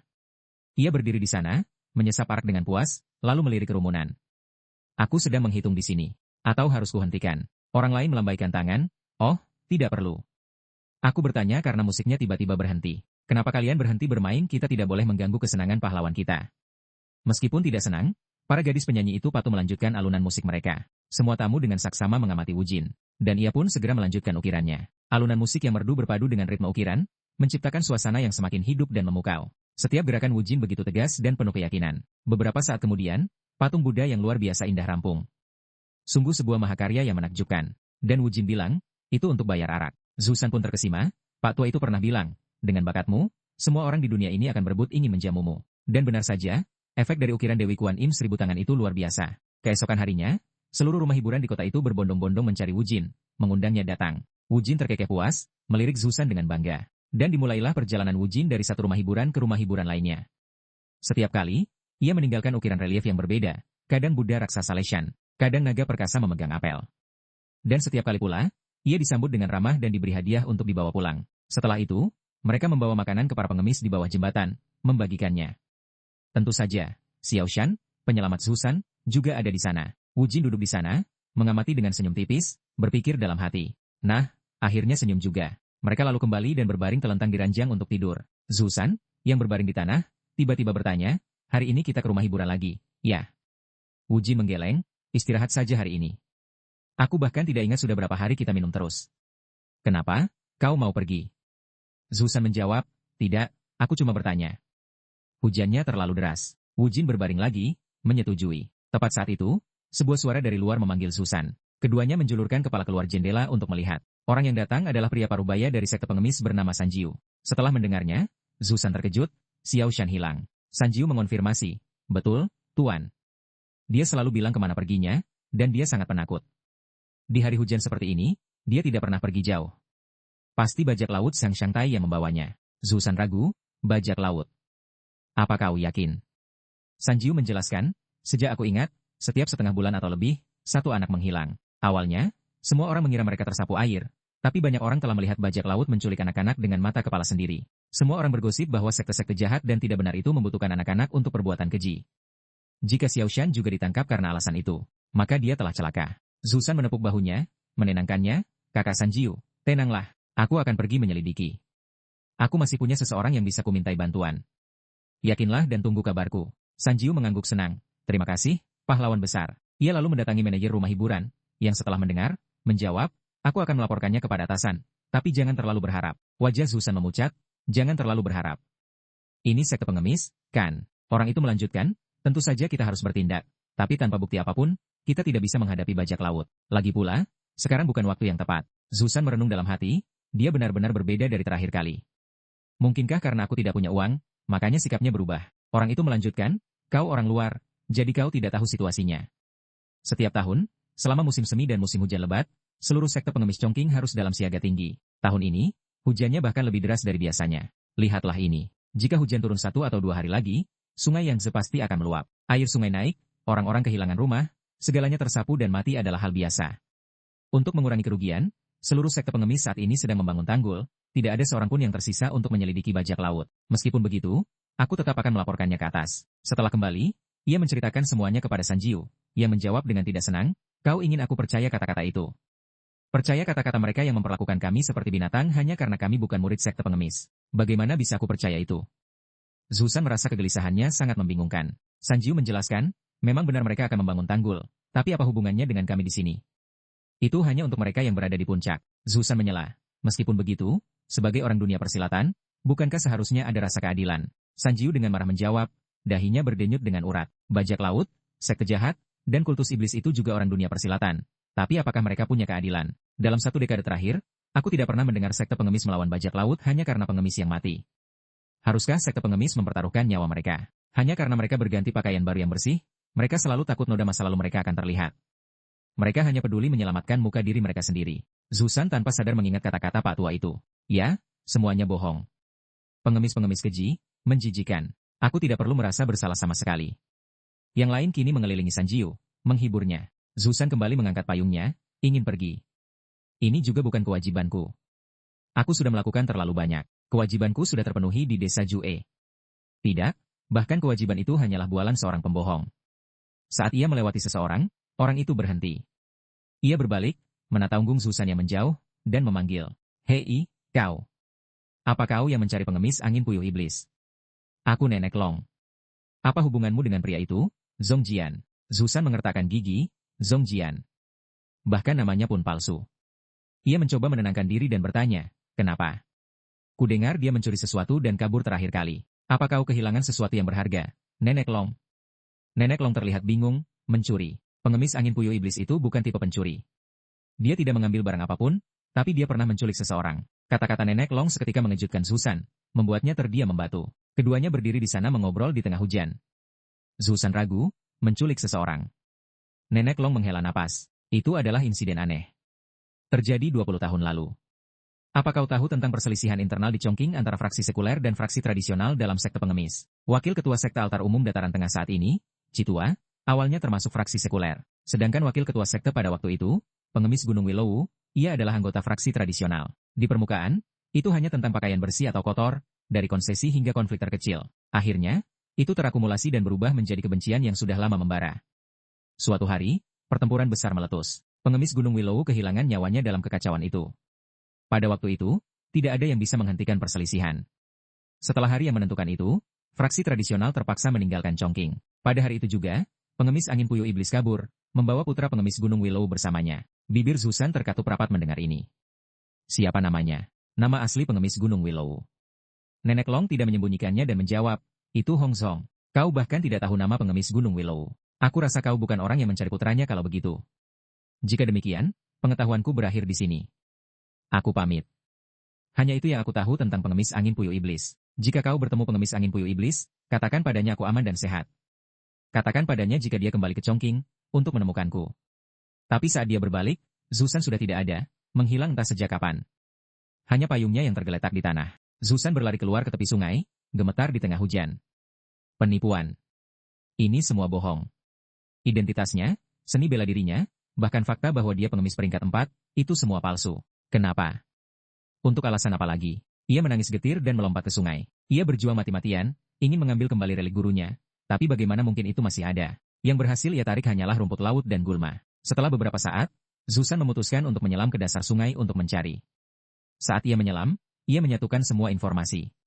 Peringkat 4 pengemis pelindung gunung adalah untuk memikul tanggung jawab besar. Gambaran Xinjian menggendongnya sejak kecil, pergi ke desa Jue. Mereka diterima oleh penduduk desa dan tinggal di sana.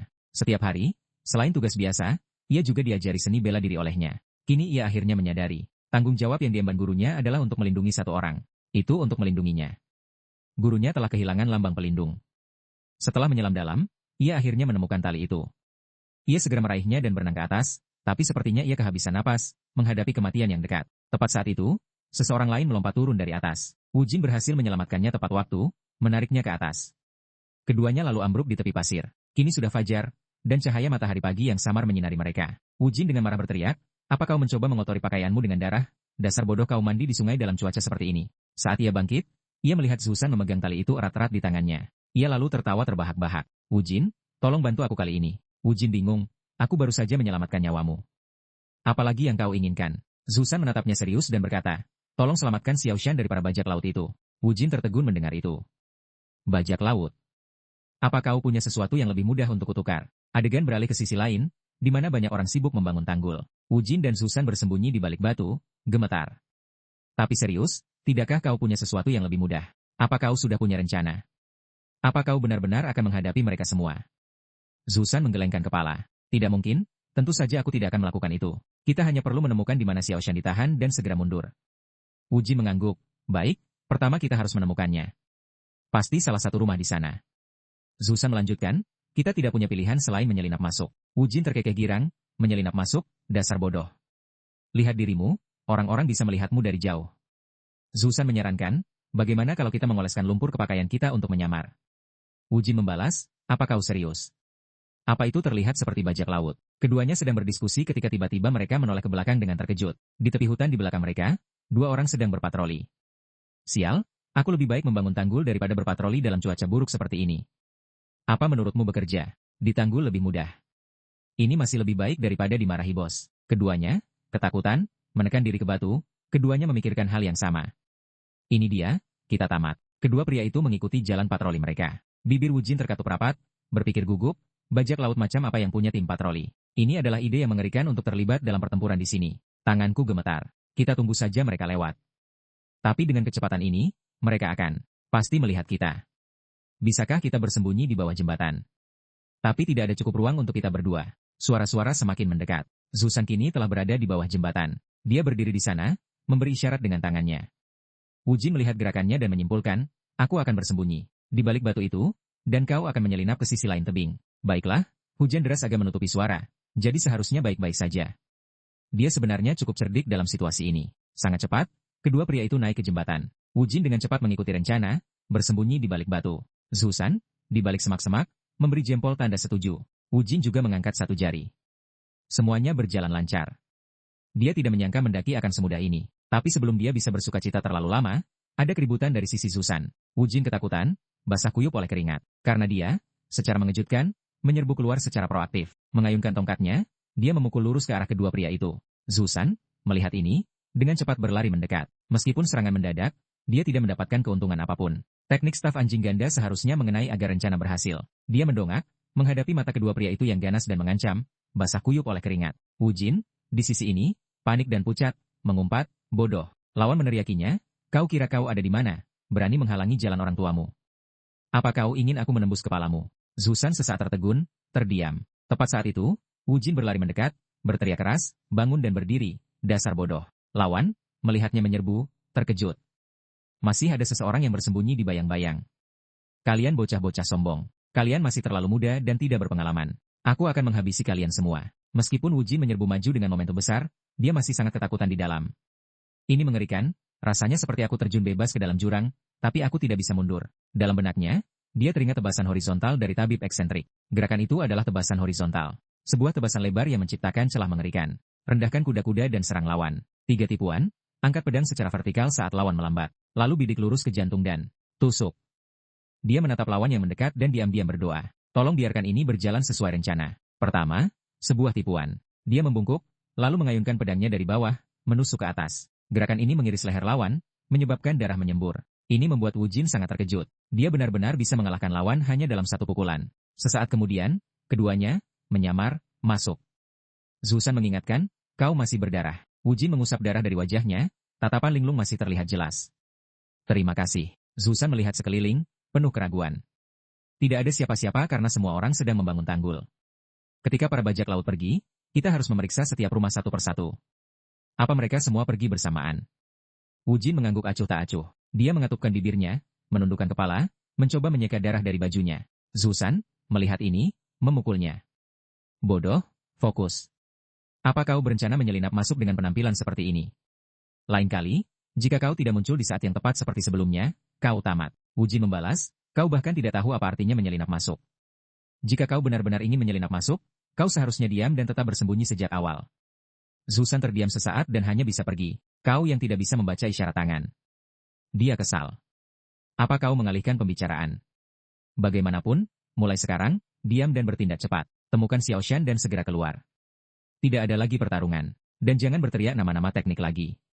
Keduanya mengintip ke kamar pertama dan tidak menemukan siapa-siapa. Zusan bertanya, bingung, berteriak nama teknik. Aku diajari untuk melakukan itu. Wu Jin dengan pasrah menjawab, teriakanmu tadi menyebabkan kekacauan, dasar bodoh. Berkat keahlianku kita berhasil, mengerti. Apa kau tidak mendengar pria itu memanggilku master barusan? Zusan terkekeh, seorang master yang tangannya gemetar saat memegang pedang. Memang, seorang master yang dirobohkan oleh kemampuan pedangku sendiri selama beberapa bulan berturut-turut. Wu Jin membentak, diam. Kita sedang menyelinap masuk. Zusan berbicara lebih keras, tenang saja, tidak ada siapa-siapa di sini. Apa kau mau bertaruh? Jika kita membuka pintu dan tidak ada siapa-siapa, kau berutang padaku 5 tael perak. Wu Jin mencibirnya, kau pengemis tidak punya uang, jadi tidak ada taruhan. Zusan tertawa dingin, mencemooh, kau menyebutku miskin. Apa kau tidak punya hati nurani? Keduanya kemudian dengan cepat membuka pintu. Di dalamnya, 2 pria sedang duduk, menunggu. Salah satunya berdiri dan berseru, patrol yang rajin, bukan. Keduanya langsung tegang, basah kuyup oleh keringat, terpaku di tempat. Pintu segera ditutup. Setelah beberapa saat, Zusan mengintip lagi, melihat ke kiri dan ke kanan. Melihat tidak ada siapa-siapa, keduanya membawa tubuh kedua pria lainnya keluar. Mereka mengikat dan menyeret mereka ke tempat terpencil. Lalu dia menghunus pedangnya dan menodongkannya ke lehernya. Di mana gadis kecil yang kalian culik? Anak pengemis dengan 2 kepang yang tinggal di bawah jembatan. Katakan sekarang sebelum aku menusukmu beberapa lubang. Lawan, jauh dari rasa takut, malah tertawa terbahak-bahak. Jadi kau tahu aturan Jianghu, tapi kau tidak tahu bagaimana cara mengancam seseorang dengan benar. Ya, apa menurutmu trik memutar matamu akan membuatku mengungkapkan di mana barang-barang itu disembunyikan? Untuk mengancam Sang San, kau perlu melakukan lebih dari itu kepada seorang kapten yang telah mengambil lebih dari 10 nyawa. Setidaknya, itu harus lebih menakutkan daripada penyiksaan sipir penjara. Wajah Wu Jin berkerut, berpikir dalam hati, kupikir hanya dengan menghunus pedang dia akan bicara. Apa yang harus kulakukan sekarang? Tepat saat itu, sebuah tangisan menggema di sampingnya. Zusan berbisik di telinganya, apa tidak ada cara lain? Melihatnya, dia mungkin hanya takut pada penyiksaan sipir penjara. Apa kita harus menyeret sipir penjara ke sini? Wu Jin mengatupkan bibirnya erat-erat, bergumam, penyiksaan, ya. Dia kemudian dengan tegas berbalik dan pergi. Zusan, melihat ini, bingung. Apa yang akan kau lakukan? Wu Jin mengeluarkan sebuah kotak, merenung, ini adalah akar wolfsbane yang kubawa untuk membela diri. Digunakan untuk menghilangkan rasa sakit, tapi juga racun mematikan. Dicampur dengan Angelika, Scutelaria, dan jahe untuk melancarkan darah, ini akan segera efektif. Aku tidak ingin menyiksanya, tapi aku tidak tahu harus berbuat apa lagi. Cukup untuk membuatnya berpikir itu racun saja sudah cukup. Cukup untuk membuatnya ketakutan. Tolong takutlah. Melihatnya kembali, lawan bertanya, apa yang kau lakukan? Wu Jin mengeluarkan jarum dan memegangnya di depannya. Mau tahu, karena kau lebih takut pada penyiksaan sipir penjara daripada apapun, kurasa kau akan ingin mencoba yang satu ini dariku. Setiap orang yang terkena jarum ini merasakan setiap embuluh darah di anggota tubuh mereka terkoyak dalam kesakitan sebelum kematian. Ini bahkan lebih menyakitkan daripada ditusuk. Patroli itu juga mati seperti ini. Jadi, apa kau mau mengaku? Lawan masih keras kepala. Jangan menakutiku. Pendekar pedang sepertimu tidak mungkin tahu seni racun. Wu Jin mengertakkan gigi. Baiklah, lihat sendiri apakah aku hanya menakutimu. Dalam hatinya, dia berpikir, dia memaksaku untuk benar-benar menusuknya.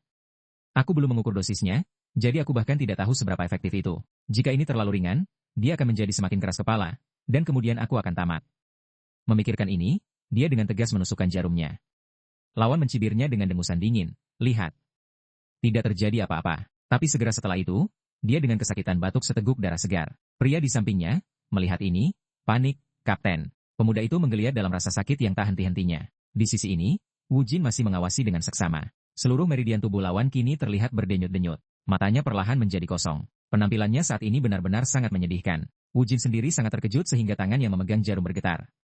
Apa dia mati? Pria lain, melihat kaptennya dalam keadaan menyedihkan seperti itu, juga mulai gemetar di sekujur tubuh. Tepat saat itu, Wu Jin mencengkeram lehernya. Jika kau masih menganggap ini bukan gertakan, maka mengaku saja dengan benar. Di mana gadis kecil itu? Menghadapi ekspresi garang Wu Jin, pemuda itu tak berani menyembunyikan apapun. Dia di gua sana.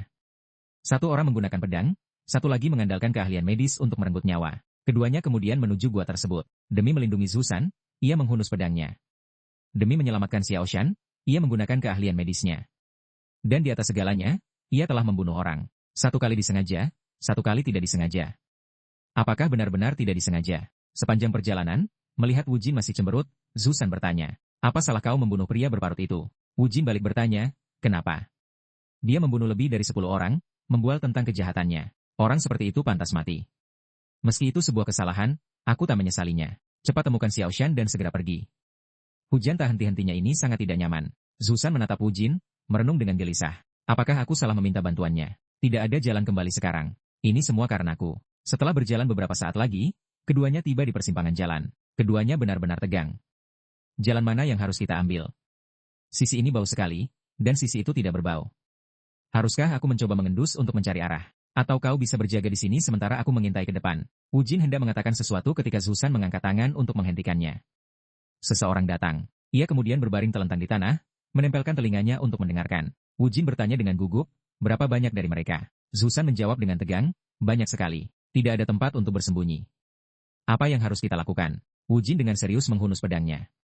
Apalagi yang bisa kita lakukan? Coba saja bawa beberapa lagi bersama kita ke kuburan. Segera setelah itu, adegan pertempuran sengit terlintas dalam benaknya. Ia sendirian harus menghadapi terlalu banyak musuh, dan tentu saja, ia tak akan bisa menghindari kematian. Memikirkan ini, ia menggelengkan kepalanya.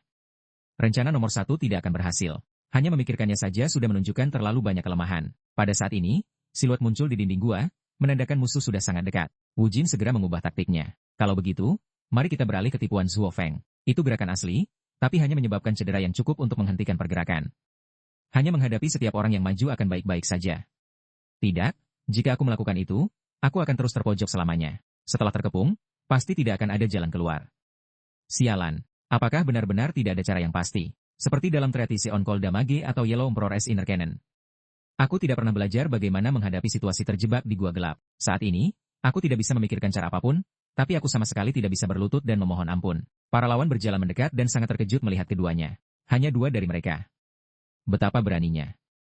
Hanya 2 orang yang berani masuk ke kamp tombak panjang. Kalian adalah orang gila yang membantai patroli dan kelompok yang beristirahat, bukan? Wu Jin mencengkeram pedang panjangnya erat-erat dan membalas dengan tajam. Kenapa bertanya jika kau akan segera bergabung dengan mereka dalam hatinya? Ia berpikir, aku sudah melihat lebih dari 20 dengan mata telanjangku, bahkan lebih dari yang kuduga. Tidak ada jalan lain, aku hanya bisa bertaruh. Lawan mendengus, kau cukup menakutkan, bukan? Bereskan mereka sebelum camp master datang. Saudara-saudara. Seluruh kelompok kemudian menyerbu maju dengan tekad sengit. Wu Jin dan Zusan tidak punya pilihan lain selain bertarung. Ia mencengkeram gagang pedangnya erat-erat dan menyerbu. Saat ini, tidak ada ruang untuk kesalahan. Hanya ada satu jalan. Jika ingin hidup, kau harus membunuh lebih dulu. Kelompok demi kelompok datang, satu demi satu. Begitu ia bergerak, ia terkejut. Sialan, aku terlalu bersemangat dan menebas terlalu keras. Sudah sampai pada titik ini, jika aku berhenti sekarang, aku pasti mati. Saat ia bertarung dengan sengit, Zusan tiba-tiba melompat dari belakang. Yang mengejutkan Wu Jin, ia mengayunkan tongkatnya, membuat seorang musuh terpental. Kelompok yang baru saja melompat masuk, berniat menyergap Wu Jin, dihantam jatuh olehnya. Sang pemimpin, melihat situasi ini, tak bisa menahan diri untuk tidak mengerutkan kening. Mereka terlalu kuat. Keduanya berdiri di sana, penuh semangat bertarung, siap menyerang. Sambil menatap serius, Zusan mengingatkan Wu Jin, bangun, dasar bodoh. Apa kau mau mati sambil masih bermain pahlawan? Kalau kau mati, maka, siapa yang akan membantuku menemukan Xiao Shan? Bibir Wu Jin melengkung. Siapa yang akan mati? Selama aku belum mengumpulkan 5 tael perak yang kau hutang padaku karena kalah dariku barusan, aku sama sekali tidak akan mati. Dasar pengemis tak punya uang. Para bajak laut yang marah sekali lagi menyerbu maju serempak. Saudara-saudara, serbu. Jangan biarkan mereka istirahat. Kali ini, Wu Jin dan Zusan tidak lagi ragu, melainkan menyerbu ke dalam pertempuran yang menentukan dan lugas. Bajak laut yang tak terhitung jumlahnya terus-menerus tumbang. Keduanya bertarung dengan semangat yang semakin membara, terus-menerus berteriak dengan haus darah. Dentang senjata bergema tanpa henti di dalam gua. Dalam sekejap, senjata keduanya berlumuran darah segar. Keduanya kini mulai berkeringat di wajah karena kelelahan. Keduanya memiliki pemikiran yang sama, yaitu, jika mereka cukup beruntung tidak kelelahan, mereka akan memiliki kesempatan untuk bertahan hidup. Tepat saat itu, sebuah kejadian tak terduga membuat mereka terpaku. Para bajak laut berhamburan ke kedua sisi, menyambut camp master mereka. Seorang pria besar, tangguh, memancarkan ancaman, berjalan maju, membawa kapak. Melihatnya, Wu Jin tak bisa menahan diri untuk tidak gemetar. Seluruh tubuhnya bergetar. Apa-apaan itu? Pria besar itu berdiri di sana, menatap mereka dengan senyum sinis. Ia kemudian duduk dan memeriksa mayat anak buahnya. Dulu, ada cukup banyak yang ingin merebut sesuatu dari tanganku, Zhang Shangtai. Tapi begitu mereka tiba, aku membantai mereka semua. Akhir-akhir ini, tak ada yang berani datang. Sayang sekali, kali ini, 2 seniman bela diri benar-benar mencariku. Sudah lama aku tidak punya tamu. Sungguh menarik. Ia kemudian mengeluarkan raungan yang sangat ganas. Keduanya, menghadapi situasi ini, menjadi sangat tegang. Wu Jin mengertakkan gigi, berpikir, hanya tawa saja, namun mengandung energi internal yang begitu kuat. Ini pasti master kelas 1 atau lebih tinggi. Zusan, di sisi lain, berteriak keras, sialan kau. Berhenti mengoceh. Kau pikir kau siapa? Hei, aku ini pengemis dari sekte pengemis. Orang yang tidak tahu aturan sekte pengemis sepertimu hanya akan ingat setelah dihajar. Menghadapi serangannya, Camp Master tak memedulikannya. Masih berdiri di sana, tersenyum. Ia hanya sedikit melambaikan tangannya dan membuat tongkat Zusan terpental. Apa kau pikir aku selama itu sampai perlu meneriakkan nama teknikku? Melihat ini, Wu Jin juga menyerbu maju dengan panik. Zusan berputar dan mendengus, aku mau meneriakannya atau tidak, itu terserah padaku. Camp Master mengayunkan kapaknya sebagai balasan. Benar, itu terserah padamu, selama kau ingin mati. Melihat bilah kapak hendak menghantam kepala Zusan, Wu Jin segera menyerbu tepat waktu, menangkisnya dengan pedangnya. Dengan demikian, Zusan berhasil menghindari malapetaka. Camp Master terkekeh geli. Kemudian ia mengayunkan kakinya, menendang keduanya hingga terpental jauh. Keduanya terbang seperti tusuk sate daging, melayang jauh sebelum mereka bisa berhenti. Camp Master bahkan tidak repot-repot menyerang segera, hanya berdiri di sana, tersenyum mengejek. Keduanya jelas menunjukkan ketegangan di wajah mereka. Wu Jin mencengkeram pedang panjangnya erat-erat, merenung, meskipun dia masih jauh dari laki tua itu, energi internalnya cukup kuat. Perutku bergejolak hebat. Aku harus mendekat dengan senjataku untuk segera menentukan pemenang. Tepat saat itu, Camp Master berseru, sudah lama sekali tidak ada yang semenyenangkan ini. Lagi. Serbu lagi. Siapa yang akan maju duluan kali ini? Wu Jin mengumpat dalam hati karena marah. Sialan, tidak ada cara untuk segera menentukan pemenang. Kiri atau kanan. Melihat tak ada yang bergerak, Camp Master berbicara lagi, tidak mau datang. Kalau begitu, aku yang akan datang. Aku akan menyerang perlahan. Coba bertahan sedikit lebih lama. Hehe. Wu Jin, ketakutan, buru-buru bersandar ke belakang untuk menghindar. Ini yang dia sebut perlahan, hanya hembusan angin saja sudah terasa seperti dagingku dicabik-cabik. Teknik gerakannya terlalu cepat untuk tubuhnya. Sungguh sulit memprediksi gerakannya. Camp Master terus menyerang dengan panik, membuatnya kesulitan besar. Tapi dibandingkan dengan senior tua itu, gerakannya masih jauh lebih mudah dibedakan. Zusan juga tidak tinggal diam, aktif menyerbu maju. Melihatnya meneriakkan nama tekniknya dengan sangat keras, ia tak bisa menahan diri untuk tidak merasa tak berdaya. Berpikir, apa bajingan ini tidak tahu rasa takut? Camp Master buru-buru melompat untuk menghindar. Melihat Zusan hendak terkena pukulan, Wu Jin segera menyerbu maju. Tidak, aku tidak bisa membedakan tekniknya. Orang ini, dia sedang mempermainkan kita. Itu benar, ini hanyalah permainan, mungkin seperti tikus di hadapan kucing. Tapi lawanmu adalah tikus yang dibesarkan oleh harimau. Tidak peduli apapun, aku akan menemukan cara untuk menghadapi ini. Jika tidak ada cara, aku akan berimprovisasi. Jika itu pun tidak berhasil, aku akan menggigit dan mencabik-cabik untuk bertahan hidup. Memikirkan ini, ia terus menyerbu. Meskipun serangan lawan sangat sengit, ia tetap mengayunkan pedangnya, berusaha menangkis dan menduga. Meskipun dia terlihat menakutkan, dia tidak berbeda dengan pembunuh kembar matahari ungu, hanya mengetahui tebasan horizontal dan vertikal, tanpa tusukan lurus. Tidak seperti pedang saber, sulit untuk menebas ke atas dari bawah. Itu hanya titik kecil, tapi setelah tebasan horizontal, beralih ke tebasan vertikal akan sedikit lebih lambat. Arahkan tangannya ke atas, lalu serang tubuhnya. Saat ia sedang menduga, Zusan berteriak keras dan menyerbu. Wu Jin berpikir dengan tak berdaya, bisakah kau berhenti meneriakkan nama teknik? Tidak ada satupun serangan yang mengenai, kau hanya kena pukul. Tapi dia menangkis semua gerakanku. Ia sekali lagi menerjang maju. Zusan pun tak luput, terlempar mundur oleh lawan yang tak kenal ampun. Wajah Wu Jin mengeras, dipenuhi tekad. Jika terus begini, baik Zusan maupun aku takkan bertahan lama. Ia harus menemukan cara untuk memancing keluar kelemahan sang Camp Master. Pedangnya menusuk, namun tanpa sadar ia mengekspos bagian bawah tubuhnya. Camp Master menyeringai licik, seolah membaca pikiran mereka. Kalian berdua sedang merencanakan sesuatu, ya? Haruskah aku sengaja menunjukkan celah kecil? Wu Jin ketakutan. Apakah dia sudah melihat semuanya? Wu Jin menangkis serangan dan terlempar mundur. Tak disangka, Zusan kembali meneriakkan nama tekniknya dan menyerbu maju. Wu Jin yang terjatuh di bawah, terperangah tak bisa berkata-kata, karena ia melihat sebuah senyum tersungging di wajah Zusan. Si bajingan itu tersenyum. Camp Master tak peduli, terus menyerbu dengan ganas. Kini, Wu Jin sadar. Teknik Zusan kali ini hanyalah tipuan belaka. Ia dengan tegas melepaskan tongkat di tangannya. Teknik aslinya yang ingin ia gunakan adalah pusaran angin iblis bangkit. Namun sebelum ia mendekat, Camp Master melayangkan kakinya, menendang Zusan tepat ke mulutnya. Meskipun begitu, Zusan tetap menahan rasa sakit, mendorong kaki lawan menjauh. Lalu, ia mendekap erat salah satu lengan Camp Master. Wu Jin tak menyia-nyiakan kesempatan itu. Pedangnya berayun, ia langsung menyerbu maju. Camp Master terkekeh senang. Ternyata pengemis dari TAM Din ini benar-benar menarik. Meskipun kapaknya tak bisa diayunkan karena dekapan Zusan, ia tetap berseru keras, ayo maju. Wu Jin menerjang, ekspresinya penuh tekad. Masuk ke sana. Itulah celah yang Zusan ciptakan dengan nyawanya. Bahkan jika aku mati, aku tak akan menyesal. Aku akan menerjang apapun yang terjadi. Dasar pengemis nekat. Aku mengandalkanmu, pengemis Hong. Zusan kini tergeletak di tanah, namun ia dengan gigi masih memegang kapak itu, mencegah Camp Master mengayunkannya. Sementara itu, bila pedang Wu Jin kini sudah hampir mencapai leher sang Camp Master.